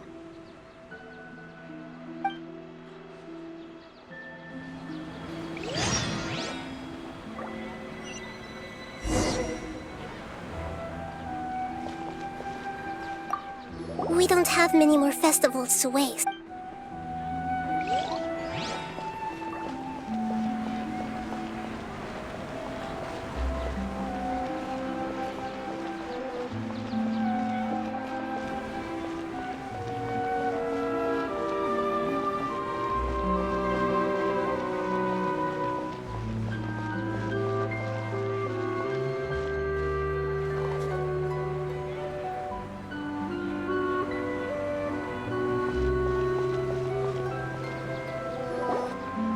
Why can't we leave the city? What is the Academia up to now? Don't ask me. It's not like I can tell you anything. This is a direct order from the Grand Sage. Just wait until tomorrow. I have a real emergency. My goods have already arrived at Port Ormos. If I don't hurry, they'll be stolen. That's your problem. Make sure you make a request in advance next time. But it's not like you can just predict business matters in advance.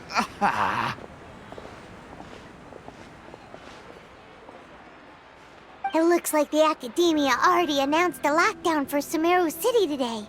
How completely unsurprising. Let's go and question them. Hello, sir. Why can't we leave the city today? Here we go again. Don't ask me, I don't know either. We just received an order that no one is allowed to enter or exit Sumeru today. They didn't tell us anything else. Angering me won't get you anywhere. If I had that kind of insider info, I would have left this stupid post long ago. It looks like he really doesn't know. If we can't get anything out of him, let's take matters into our own hands. Why don't we climb over the walls? Those guards can't be everywhere at once. This is a good spot, and the guard hasn't noticed us at all. Let's hurry! Huh? Why? Are you going to leave Paimon behind? But what if things get really weird out there and you get into some trouble?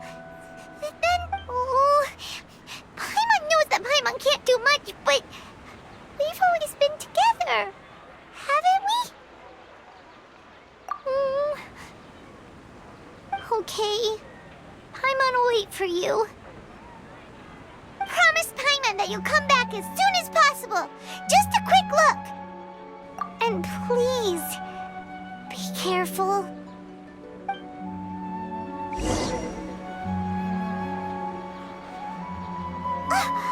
Memories!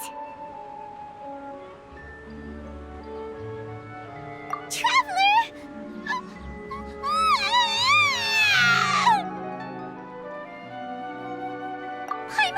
Paimon would never see you again!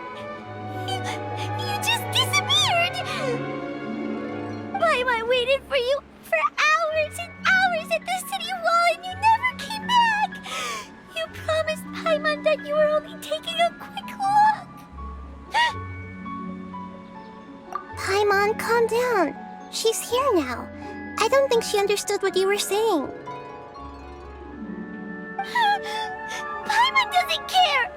Paimon wanted to go look for you, but you also said that Paimon should stay! Paimon was so worried and so scared the entire day!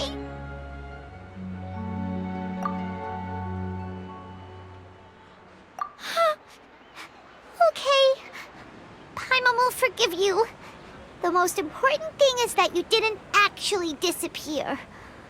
Oh, Paimon was so scared that you had gone into another world! Okay, Paimon, can you tell us your perspective of what really happened yesterday?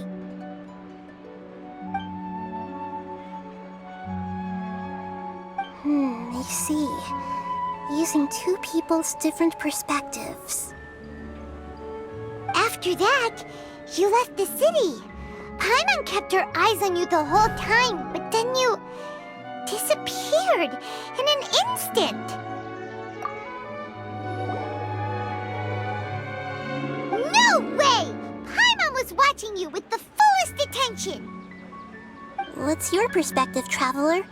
You sure you don't have any memory of this? I guess that explains everything. You also lost your memories the last 2 times you tried to leave the city. Those days' memories can't be awoken. So, if we leave the city, our memories will be completely erased? It really sounds like something big outside of the city is being hidden on purpose. But this way, we'll also never discover what's outside. Something like a message? But how can we send it back? Don't look at me like that. I'm not used to being stared at. Well... Okay. You want something that can pass on messages, right? Give me some time and take care of Dunyarzad for me. Yep, now we're talking.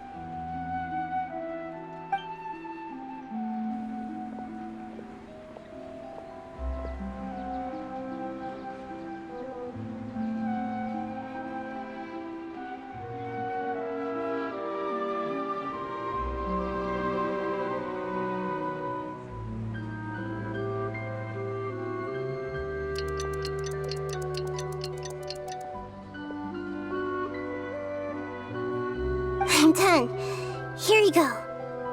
What? Isn't this just an Akasha terminal? I made some little changes. Akasha terminals are already capable of sending messages. I just tweaked it so that it could connect to any node. To make something like this? Nahida, you really know the Akasha like the back of your hand. Anyway, we can use this now to record a message, right? Yep. I'll help you save the messages. It should be pretty easy to use. I just can't guarantee the user's status and signal coverage when they're outside the city. We'll never know until we try. At least we're taking the initiative now. Let's go then. Let's expose those sages.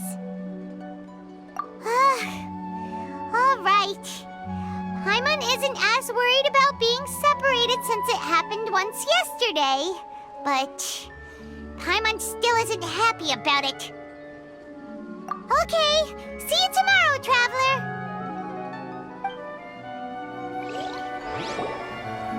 That covers everything that's happened so far. Yes, although the signal was choppy and had some interference, we still managed to receive 2 messages from you when you were outside. Okay, now that you understand what's going on, let's hear the messages together.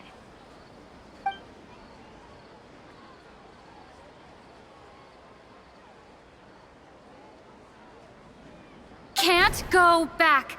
There are countless spaces here. Our Sub-Zero's festival in Sumeru City is just one of them. I've entered another space. Before me are flowing sandstone and howling fish. Impossible and surreal sights. All these spaces are empty, except for the occasional ones that contain mute puppets rather than people. I can't sense any human presence.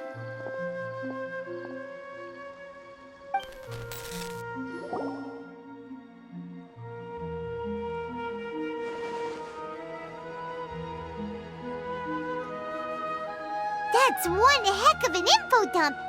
It sounds like you left the Sumeru City space when you set foot outside of the walls. But everything looked completely normal when Paimon was looking out from the inside. That's unbelievable. And if we take your word for it, the other spaces all had very weird contents. There's another part here. You only received it last night.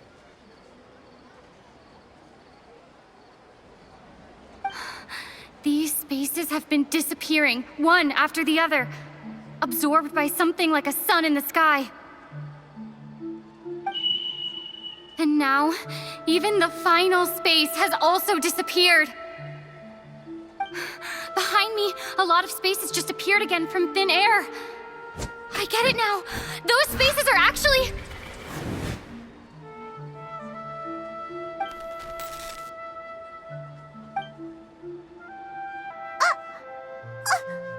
Why did the message end right there? What did the Traveler want to say? What are those spaces? Probably because yesterday just happened to end at that moment. Oh, right. Paimon did hear a beep from the Akasha. Did it come from here or from the message? The message. It should have come from the Traveler's Akasha terminal. After the beep, Traveler said even the final space has also disappeared. Traveler, what do you think that final space could have been?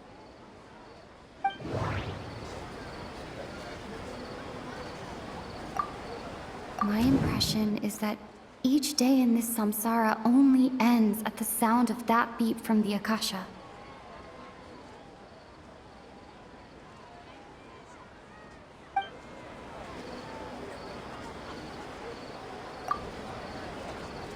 Oh, so that's what it is! After the sound of the beep, the final space, the Sub-Zero's festival, also disappears, and we're taken to the next day.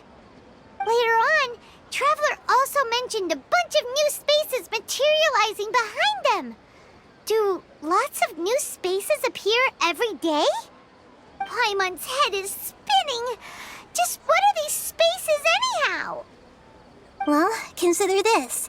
For all the horrors of the Archon War, at its heart, it was just a game where a bunch of gods fought over 7 seats.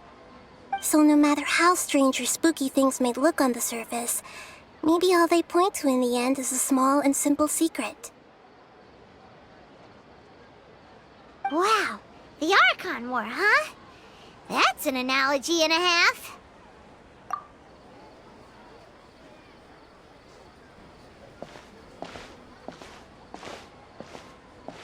Hey, where are you going?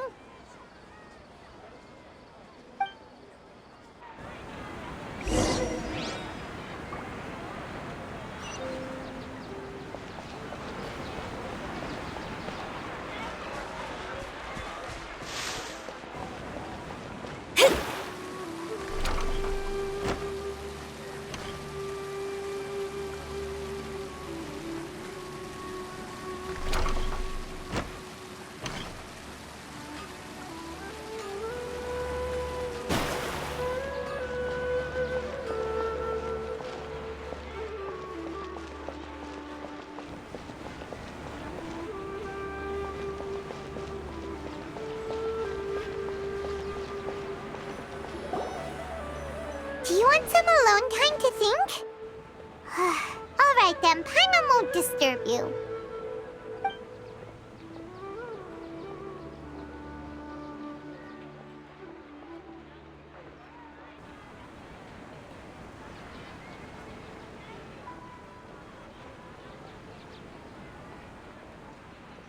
The dance of Sub-Zeros is about to begin. I'm going to go watch it. Okay. Why don't you go ahead, Dunyarzad? We still have some other stuff to do first. Okay then. See you later. Have you figured it out yet, Traveler? Time is ticking away. Awesome! What is it? Paimon wants to know. Oh, wait, no. Let's meet up with Nahida first. You can tell us both together. This time.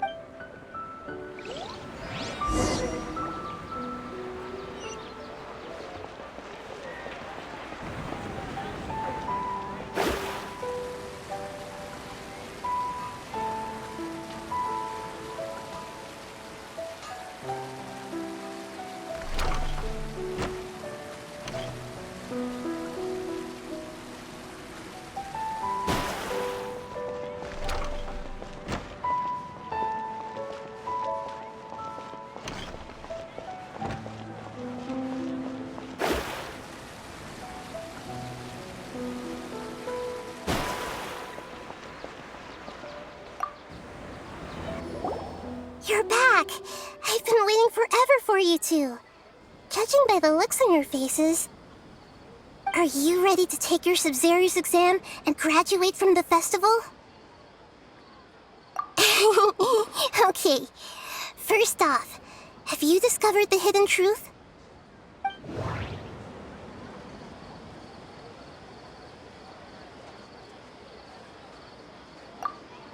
People in Sumeru don't dream.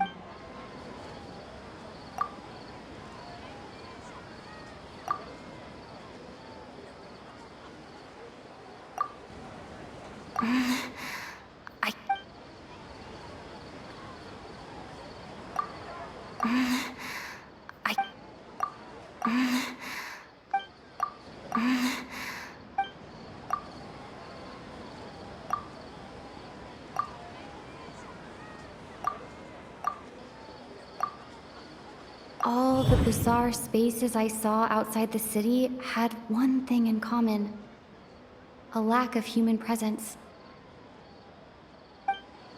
Those spaces remind me of dreams, like the one I had in the Avidia Forest. Except these have no sign of human presence.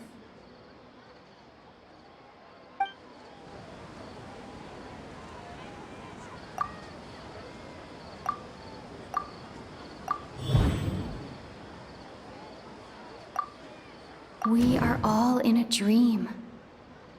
It isn't that the people of Sumeru don't dream. Rather, the Akasha is taking their dreams from them.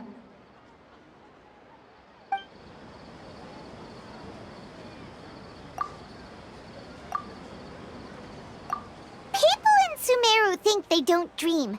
But the truth is, the Akasha steals their dreams without them knowing it. And those spaces with no human presence are stolen dreams without their host. That would explain why they sounded so weird when she was trying to describe them. Huh. So people in Sumeru do dream after all. In fact, we're all in one big dream together right now. Correct answer. Now, how did you conclude that the Akasha is capable of this?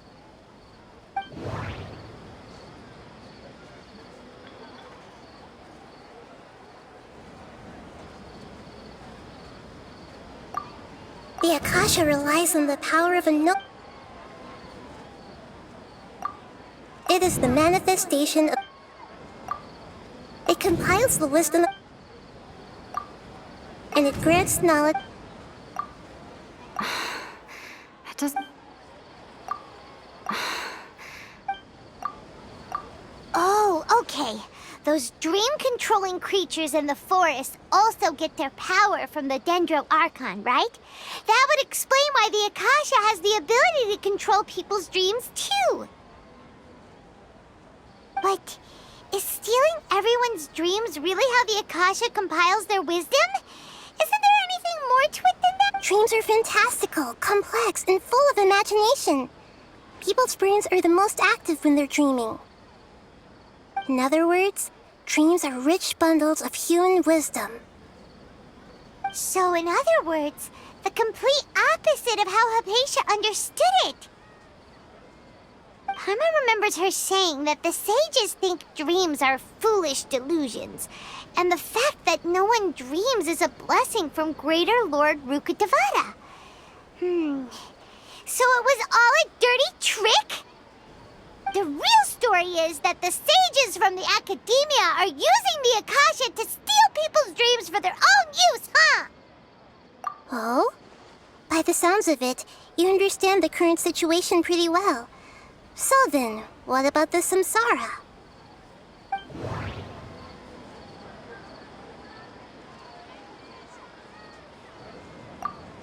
Grand Sage said, go celebrate the birth of that god to... That doesn't sound right.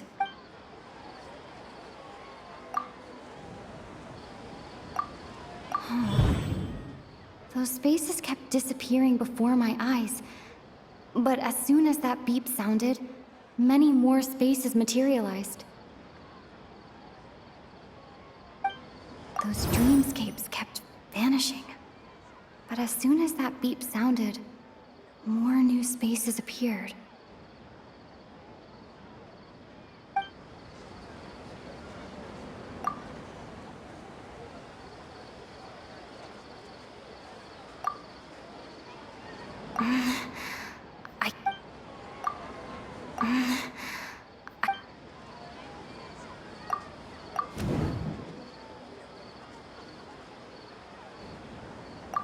Correct.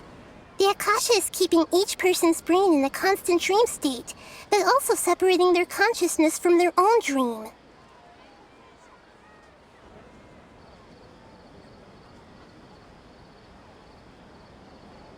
Their disembodied consciousness is placed inside the collective dream of the Sub-Zero's festival along with everyone else's, while their now vacant dreams are harvested by the Akasha.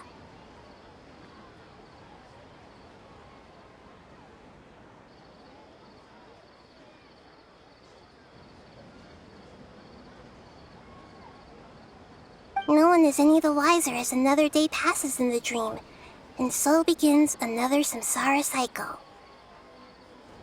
People wake up to yet another dream about the Sub-Zero's festival.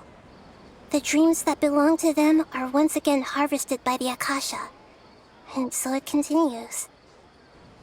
So, this is like a dream factory, and the Akasha is a dream harvesting machine. Did Paimon get that analogy right? Very good, Paimon. Using analogies well is an excellent habit to get into. Okay, so that beep we keep hearing is actually from our real-life Akasha terminals. Taking off our terminals in this dream doesn't do anything. Alright, last question. Who am I?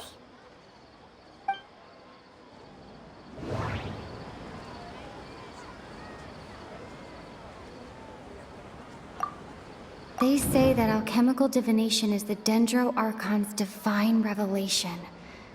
So then, if Nahida has So you noticed. I thought that one would be the hardest question. That's why I put it last. That wasn't hard at all. Even Paimon guessed that. Everything about you is different. We just didn't want to expose you is all. Now that you mention it, Nahida, you've been hinting to us since the very beginning. It's funny. Thinking back to when we were asking all over the place for info about Lesser Lord Kusanali. Paimon didn't expect to meet you like this. Yes, those can wait until we're back in real life. On the other hand, I'd be happy to answer any more questions you have about here and now. You asked me this question before. My answer was, it would live. Now that you know this is all a dream, this answer should hopefully make more sense. Have you heard the saying, don't wake a sleepwalker?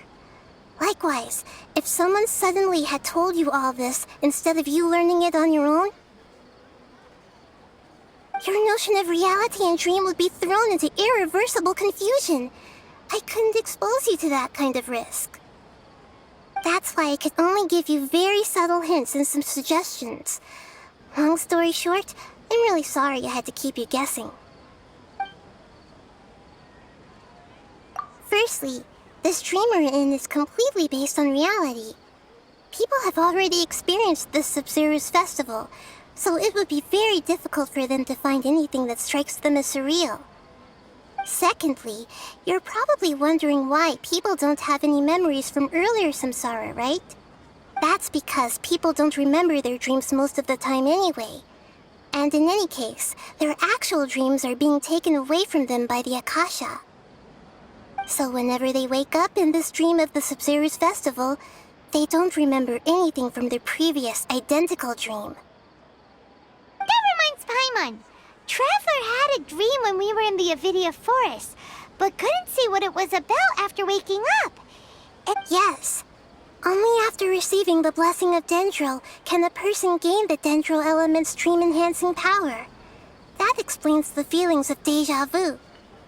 Meanwhile, everyone else has no idea that they are in the Sub-Zero's festival samsara, while their dreams are stolen from them over and over again.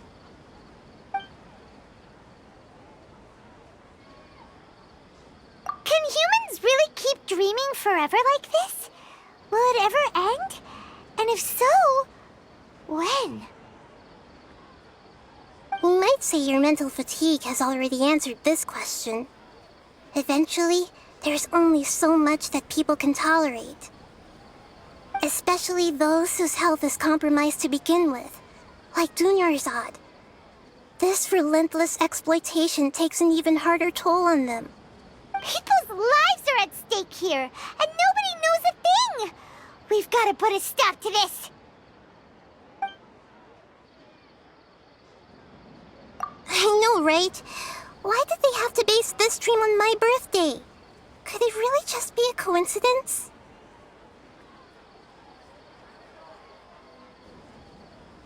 Even you don't know the reason? Wow, now that's strange. The Academia sages are determined to harvest lots of dreams in a short time, no matter the cost. They have to be up to no good. Unfortunately, I don't know anything about it. Traveler, do you have any information?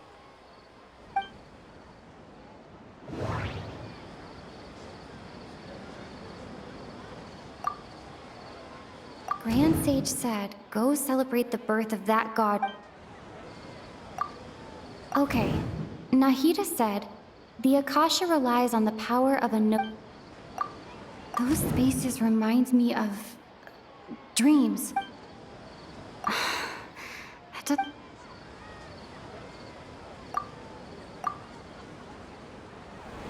Celebrate the birth of that god? Could it mean...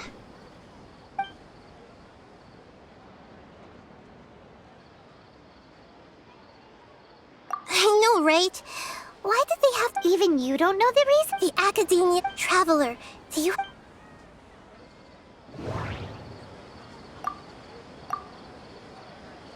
Celebrate the birth of that... Could it mean... Deceiving the people of Sumeru with no regard for their safety.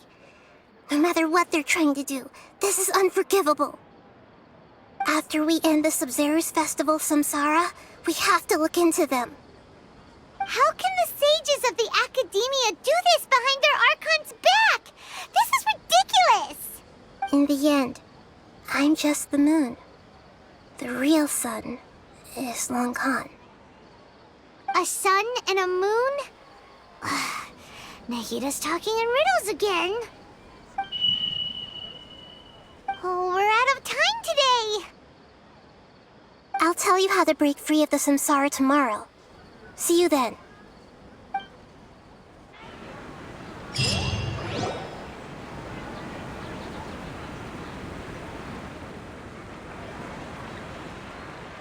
Good morning, Nahida. Wait. Now that Paimon remembers everything, should we instead say good morning, Lesser Lord Kusanali? Hey! What's wrong, Nahida? You don't look too good. I'm afraid that what you're thinking right now is correct. Did Dunyarzad already disappear? No way! Are we too late? The real Dunyarzad's consciousness has indeed disappeared. It can no longer endure the constant dream harvesting.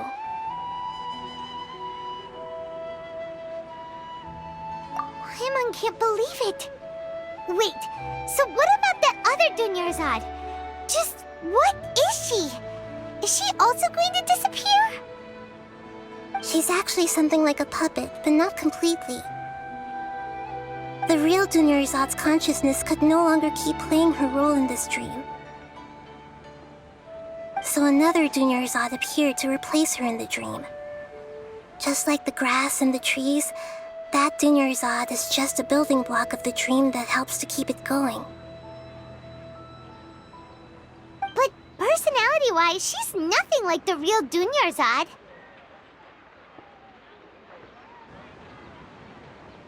Puppets are stiff, and can't copy a living person's vitality.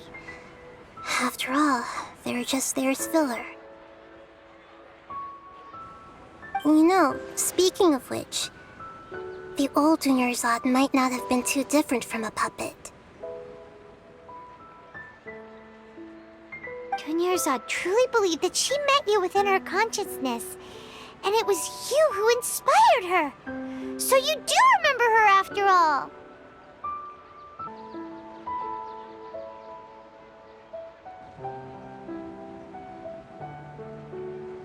Yes. Back then, her family was overly protective of her. No one cared about her personality or thoughts.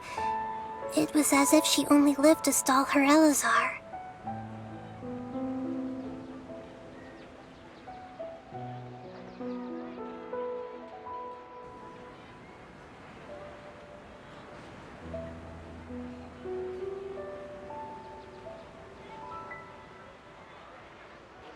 I just gave her a little wisdom so she could look at life in a new way. So that she could be her own person. But even so, she's still...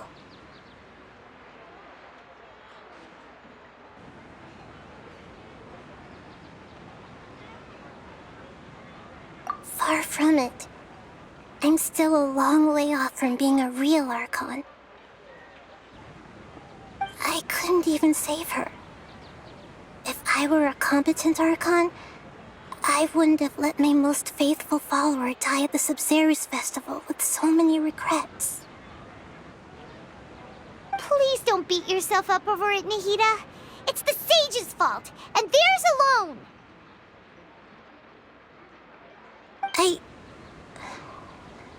I'm not beating myself up. Don't be like that, Nahida. Even real Archons are still allowed to be sad. To prevent more tragedies like this, we must end the samsara as soon as possible. Great, but how do we do that? Although the Sub-Zero's festival dream is under the Akasha's control, only humans can dream. Even the that means this dream belongs to a host who created it. Huh? So, how should we find that person? Well, if this is someone's dream, then everything here must come from deep within their consciousness. Which means, with the power of imagination, they can change anything in this dream. Imagination? What do you mean by that? Imagination means breaking through what you perceive as normal. Like when the server at a tavern brings a plate to you, you'd naturally assume that food is on it. However, if you're the dream's host and you become aware that you're dreaming, when you imagine gold and more on the plate, the dream will respond in kind, and the server really will bring you gold and mora. But right now, our host is unaware that this is a dream. No matter how many times they're served, it will always be food. Find some way to make that person realize that they're dreaming. Usually, once that happens, the person will wake up and the dream samsara will be broken. How are we going to find them, though? If it could be anyone, it'd be like looking for a needle in a haystack. And even if we did find them, how are we supposed to make them realize they're dreaming? After all, like you said, don't wake a sleepwalker. It's extremely difficult, yes. But the only ones who can do it are you two. Remember, everything you've achieved up to this point has all been for the sake of finding the host and ending the samsara.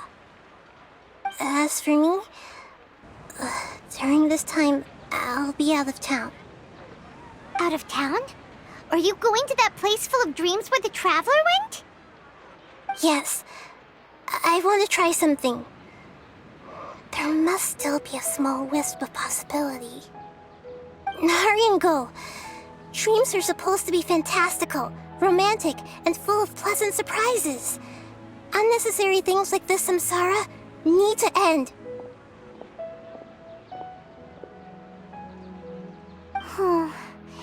Paimon's still a little upset that we've come this far only for Dunyarzad to... She was such a good person, with such a simple wish. But fate was against her. Yeah, saving Dunyarzad is what kept us going this whole time. But we mustn't lose hope, Traveler. Dunyarzad would definitely want to see us save everyone else. So let's break the samsara for her sake. Paimon's wondering, do you think the sages would get one of their own to be the host of this stream? Feels like it would be easier to control it that way, no?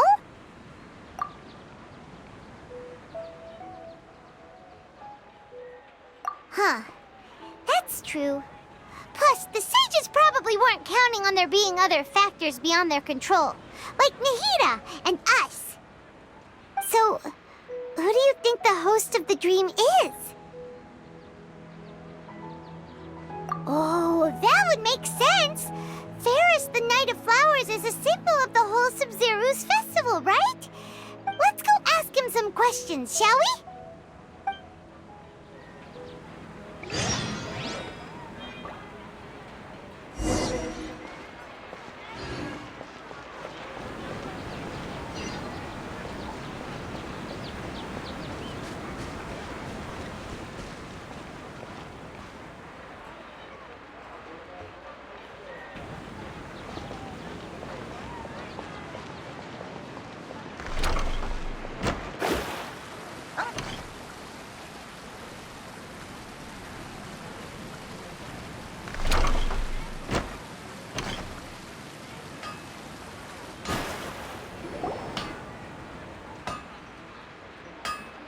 You're back.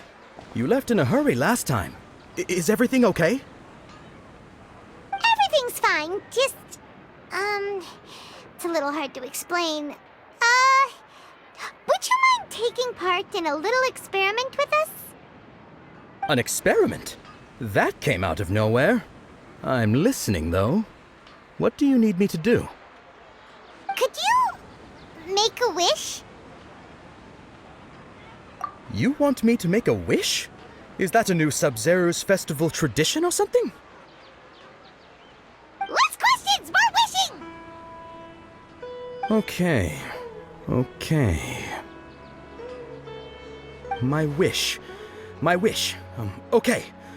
I'm a little nervous saying this out loud, but I want Miss Dunyarzad to be happy. Oh. I noticed earlier that she looked a bit down, and she wasn't really talking to anyone. She just doesn't seem like herself. She's always so gentle and kind, and all the kids love her.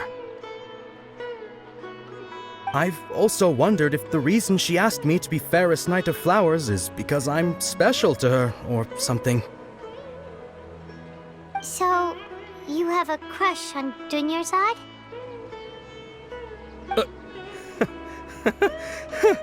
Oh, is it that obvious? After what I just said, I guess it is.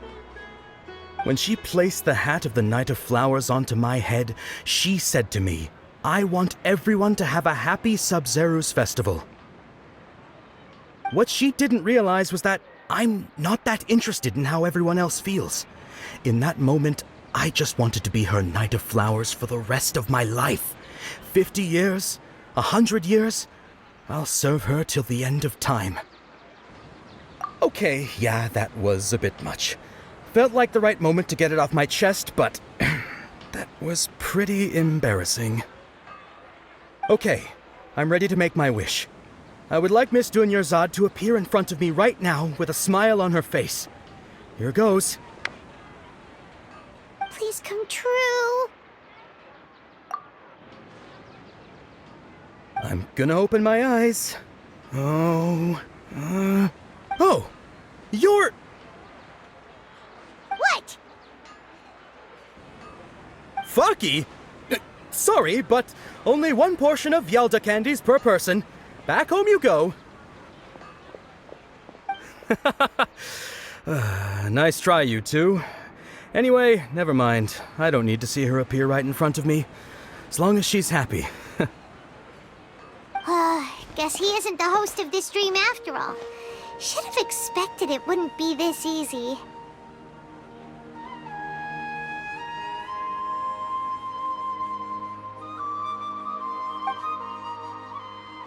It seems like everyone who knows Dunyarzad loves her. But none of them has any idea that she... My lady, step back. That sounds like Dia! Oh, right. This is when Dunyarzad bumps into the kidnappers. Huh? But Dia can handle them. Hey, Traveler!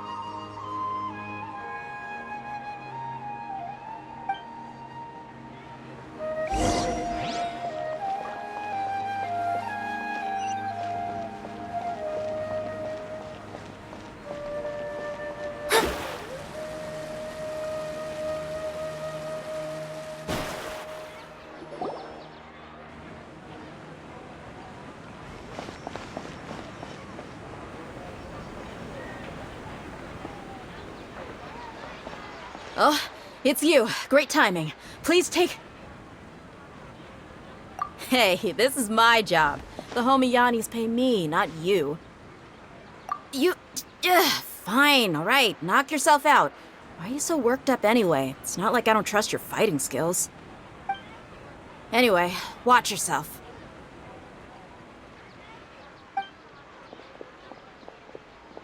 So you got yourself some backup. Suit yourself. You're going down.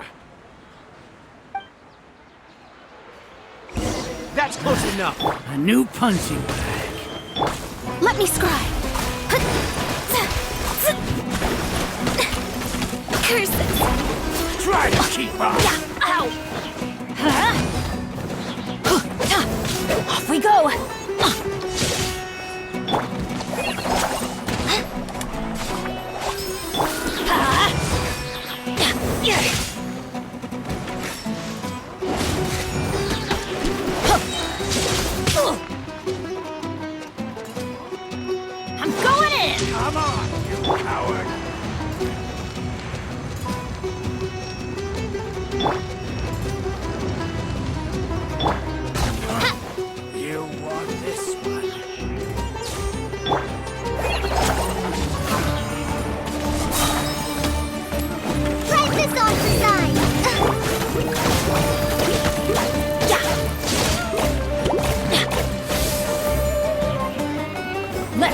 it up!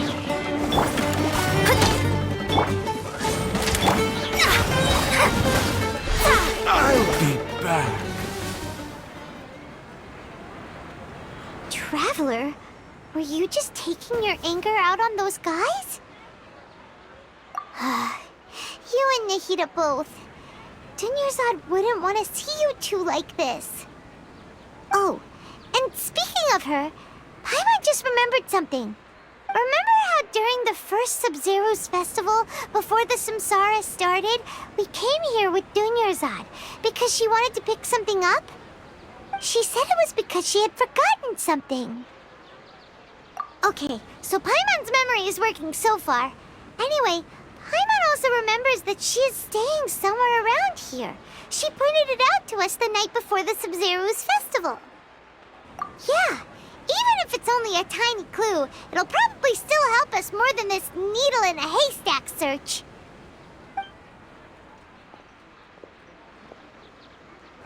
This is the place. It's rude to enter other people's spaces without permission, but desperate times call for desperate measures. Hey, the windows are unlocked. Okay, Paimon's gonna take a peek inside.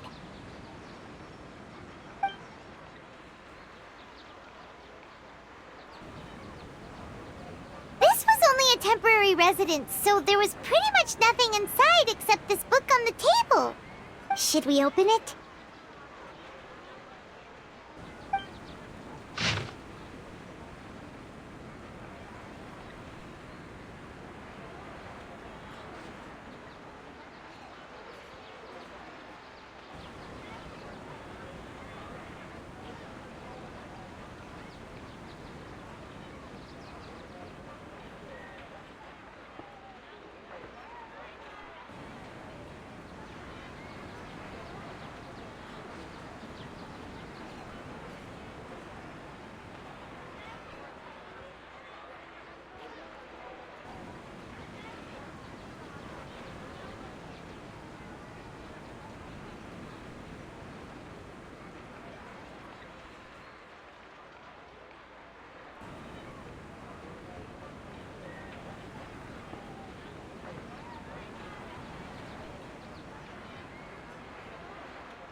Wow, Dunyarzad wrote all of this. Sounds like she was always thinking of us even while we were away. Even though she was also busy preparing for the Sub-Zero's festival and had all her health problems to worry about. She must have wanted to give this to us as a gift on the day of the Sub-Zero's festival, right? If we hadn't found this book, we never would have known. But now that we know, we can't even thank her.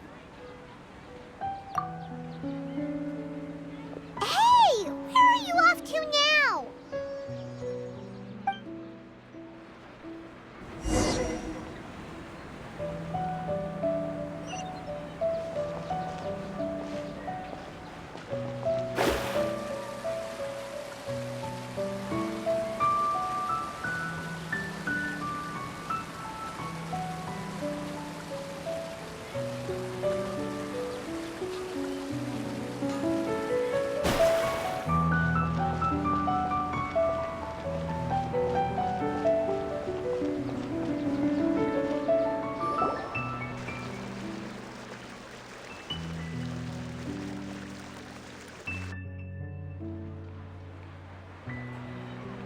It's Dunyarzad's puppet.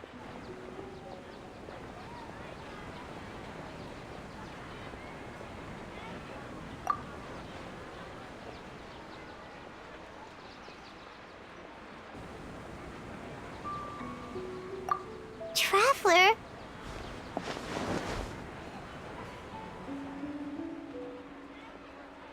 You must be exhausted. Come to think of it, we've been stuck in this place for a really, really long time. Heck, even the last time we were chatting happily with Dinyarzad feels like an eternity ago.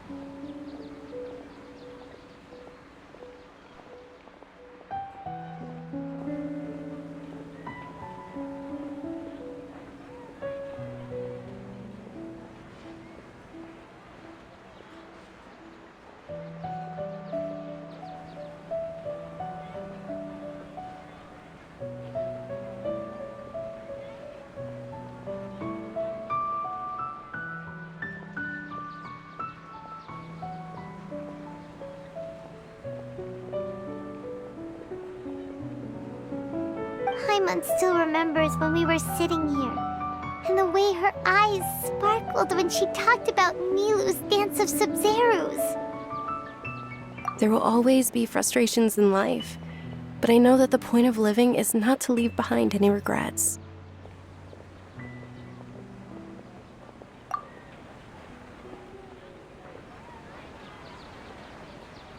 That was what the real Dinyarzad said, wasn't it? Does that mean... Yes, Traveler. What is it?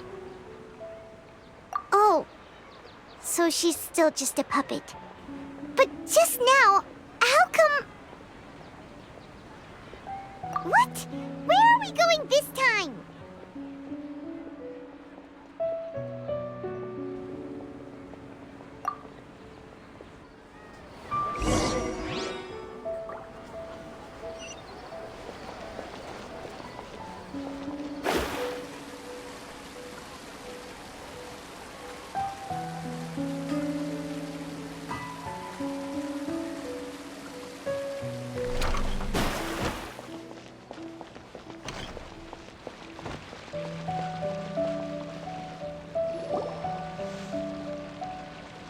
If you continue to resist, we will have to order an investigation into every single event organizer. The Grand Sage has already granted you much leniency. I advise that you exercise tact. How did things turn out like this?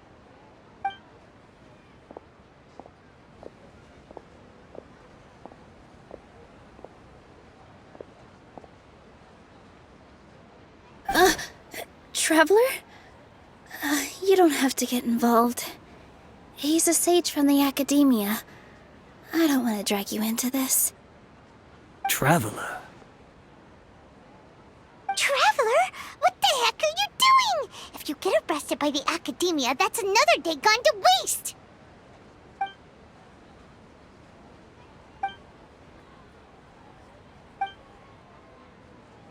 Wait, they're not reacting! Have they been scared stiff?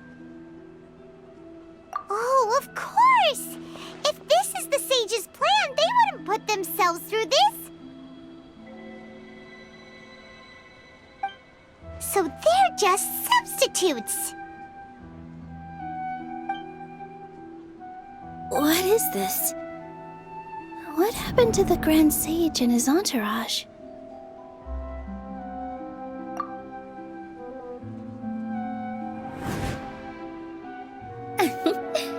Like I said, they symbolize the goddess of flowers. It's just a shame that all the real Padisarahs went extinct after her death. Yes. The Greater Lord brought forth new Padisarahs in memory of the goddess of flowers. But she ultimately could never truly replicate that beautiful shade of purple.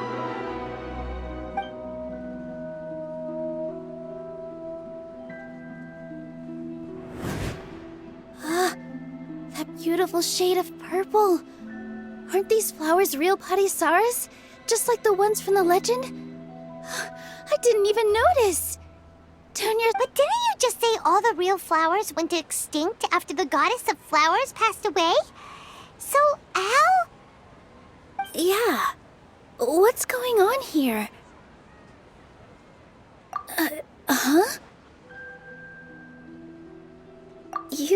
guys are acting weird. But okay, I'll try.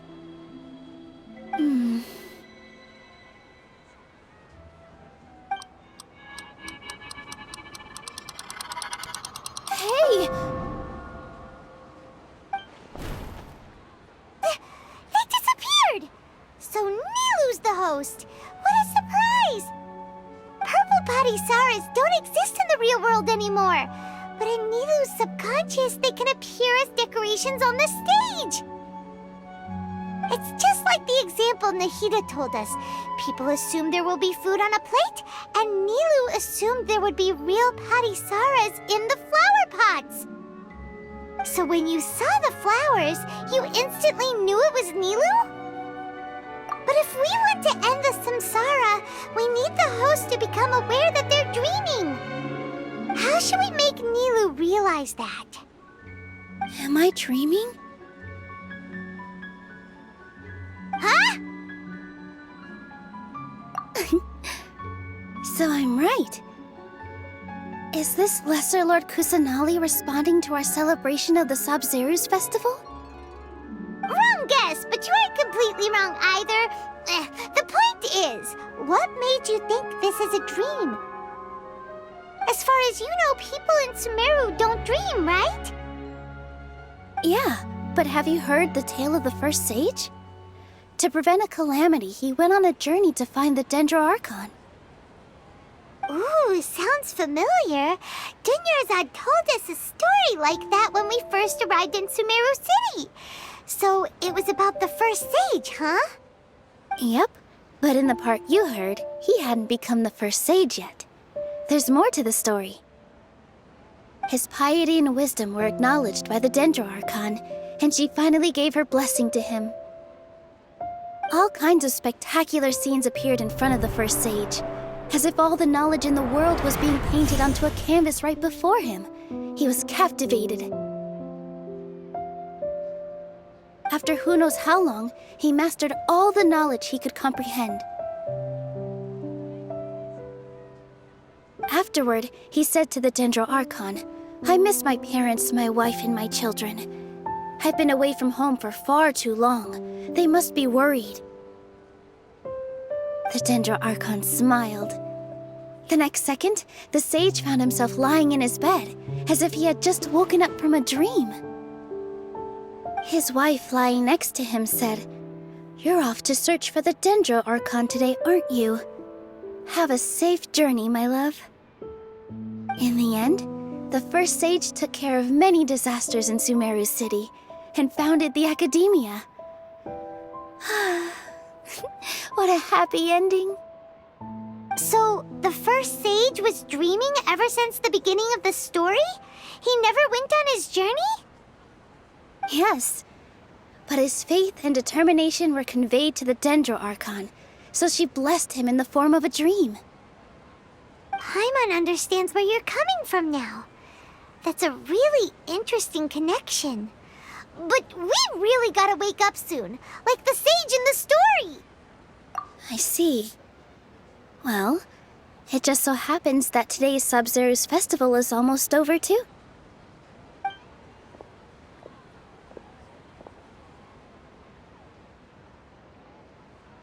Since we're in a dream, let's make this final dance of Sabzeruz as beautiful as we can.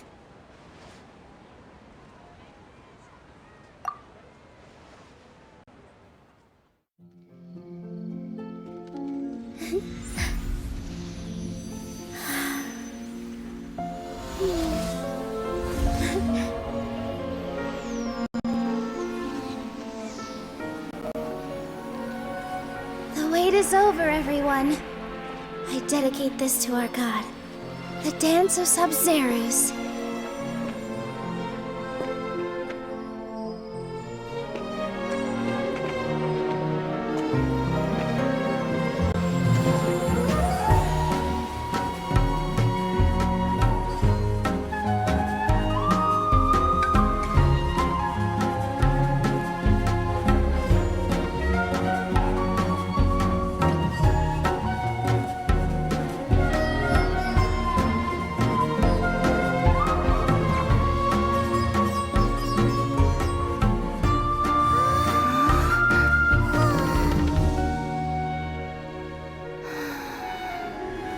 I'd be lying if I said I had no regrets.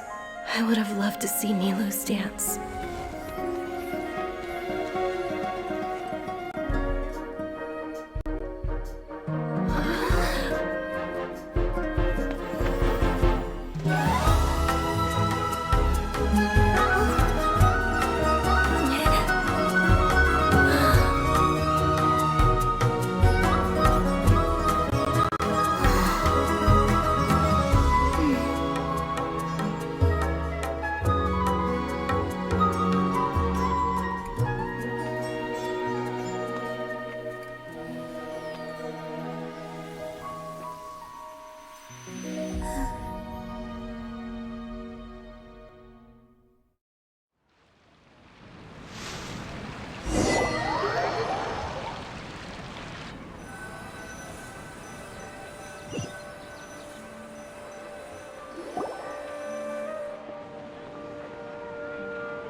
Oh, good morning, traveler. Oh, Paimon feels like she's been asleep for the longest time. Paimon's head feels super heavy. Did we oversleep? Do you even remember going to sleep last night? Paimon thinks it was after the Sub-Zero's festival. The Sub-Zero's festival! Have we finally escaped from the Sub-Zero Samsara? Quick! Take off your Akasha terminal!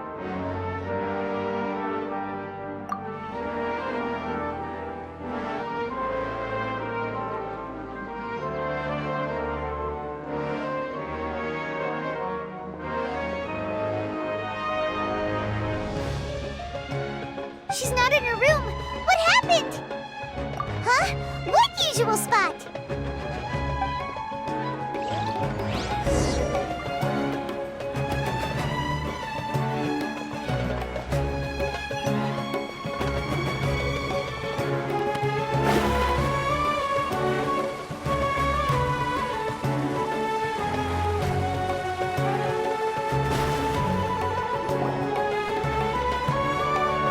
Well done, Traveler and Paimon. And thank you, Dunyarzad, for organizing the Sub-Zero's festival for me. I'm sorry, who are... Dunyarzad!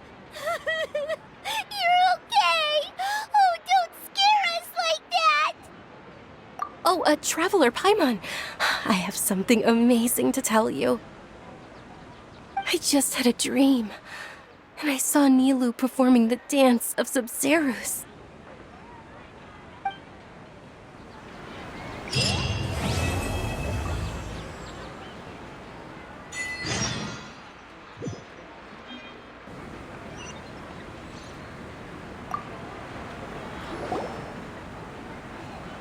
You're actually Nahida, aren't you? Paimon felt like Catherine was acting weird when we met at the Sub-Zero's festival. And Dunyarzad, did you save her? It's a really long story. We shouldn't disturb her. Her consciousness is still weakened. Let's chat somewhere else. How about by the Traveler's favorite bench?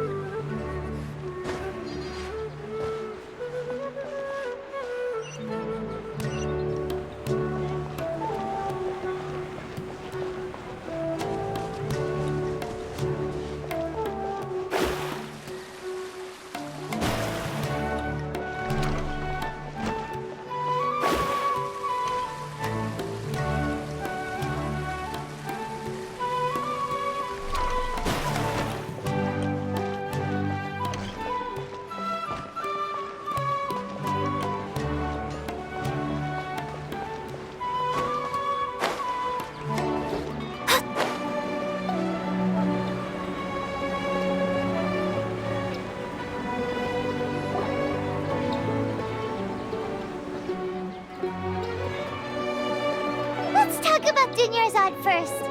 It's such a relief that she's all right. After After we parted on the last day of the Sub-Zero's festival, I left the city and saw what the traveler had described. Among the countless dreams, I found one that was growing fainter and fainter. This proved my suspicion. Once Dunyarzad could no longer bear the Akasha harvesting her dreams, her consciousness began to dissipate. But this also meant it escaped the Akasha's control. Such a small fragment of consciousness can't last for very long, though. It will return to its original dream, where both will gradually fade until they completely disappear.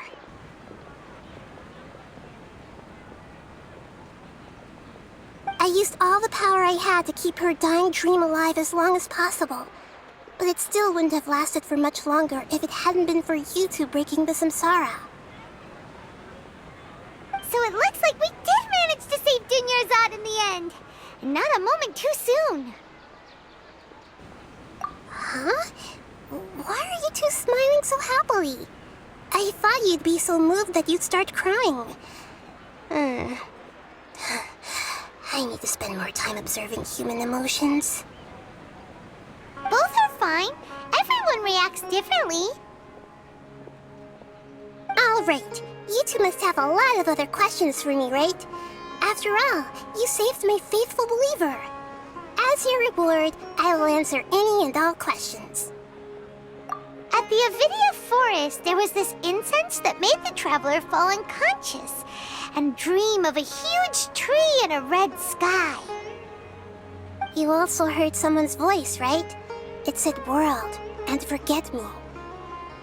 Yeah, so you do know!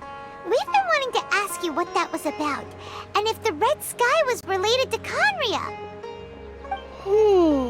It seems like the traveler established a connection to Irminsul. That was a message left by Greater Lord Rukkhadevata's residual consciousness in Irminsul. Perhaps her last memory before she died. As you two probably know, Greater Lord Rukkhadevata disappeared after the disaster in Conria. The timings of these events do line up, so your suspicions are reasonable. A message from Greater Lord Rukkhadevata? We thought it was from the Scarlet King. The Scarlet King? That god who died even longer ago? Some present-day desert dwellers still worship him. You probably just heard some of their conspiracies. Okay, so what does the message mean? I still haven't managed to decipher it. Even the Akasha isn't currently capable of doing that. Greater Lord Rukkhadevata's residual consciousness in Irminsul seems to be contaminated with something that has a very dangerous aura to it. Many devoted scholars go mad as soon as they connect their consciousness. I've warned, but I believe this is the key to saving Irminsul. That's why I've kept trying to decipher it. So the tree in the vision was Irminsul? Oh, Tainari also said that Irminsul is sick!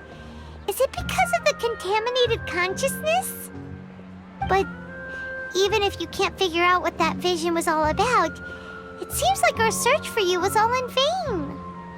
The traveler wasn't affected after coming in contact with that consciousness. I've never seen anyone like that.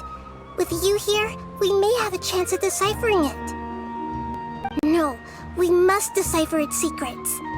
I've already eliminated all other factors that might affect Irminsul. This is the only one left. This puzzle has life and death at stake.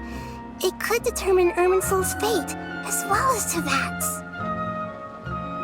To be accurate, I'm using the Akasha as a medium to occupy Catherine's consciousness. How did you do that? Poor Catherine.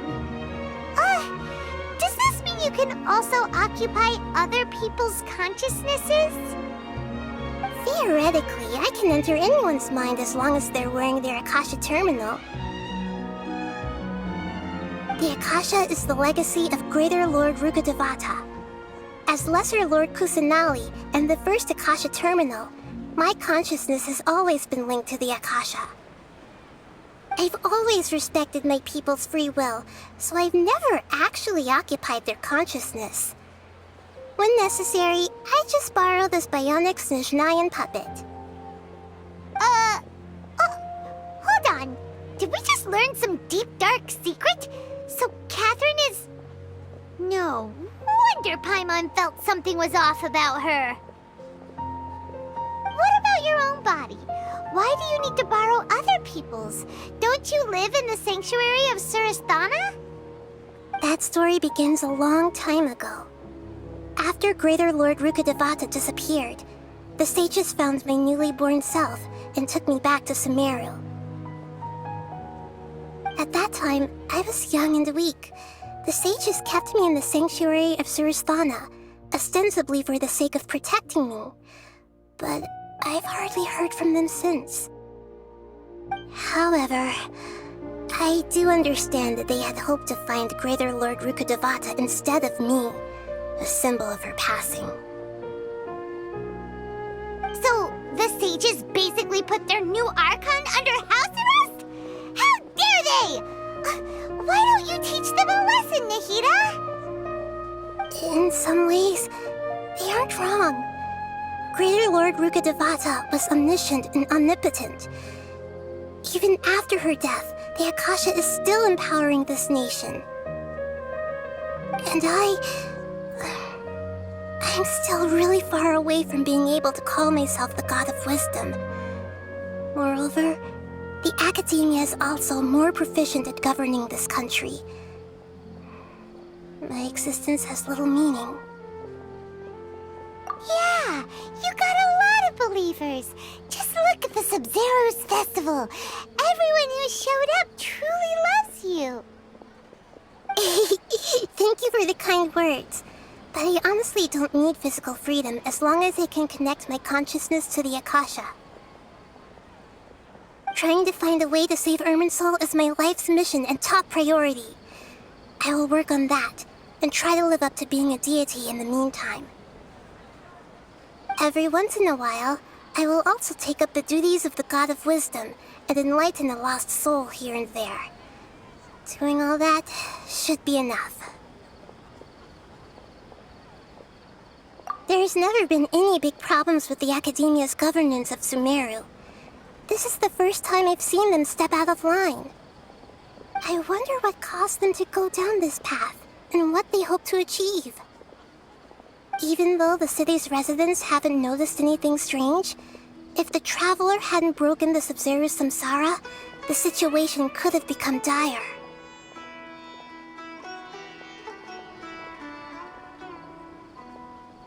I tried to do some investigating in the Akasha, but I couldn't find anything suspicious.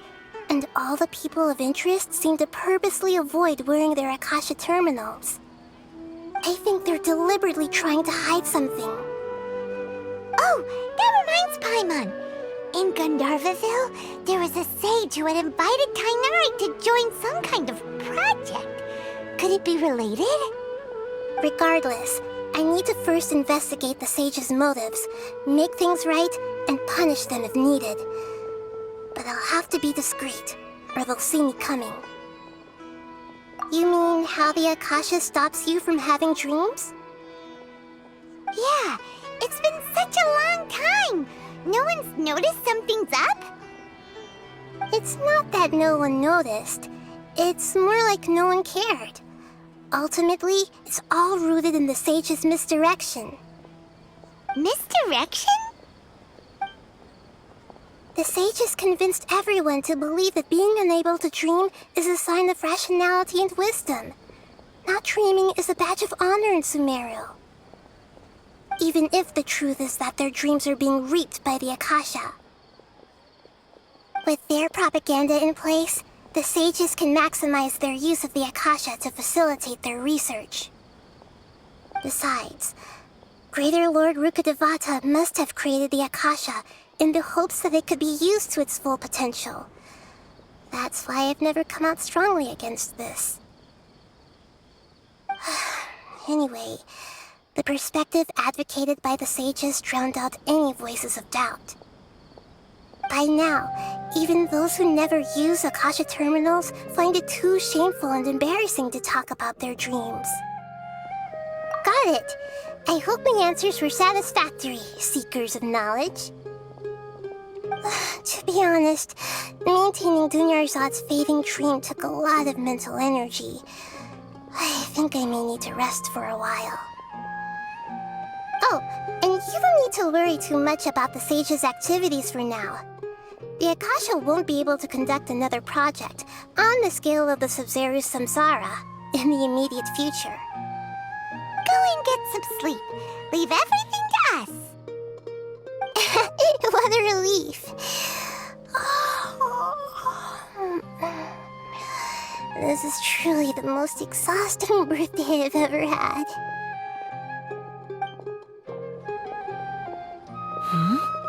Traveler? Paimon? Why am I here? Do either of you know? Maybe you were sleepwalking. You know you can't wake up a sleepwalker. We happened to walk by, so we thought we'd wait for you to wake up. I see. Huh. I should visit my maintenance personnel sometime. Oh, I'm fine. I better go. Thank you.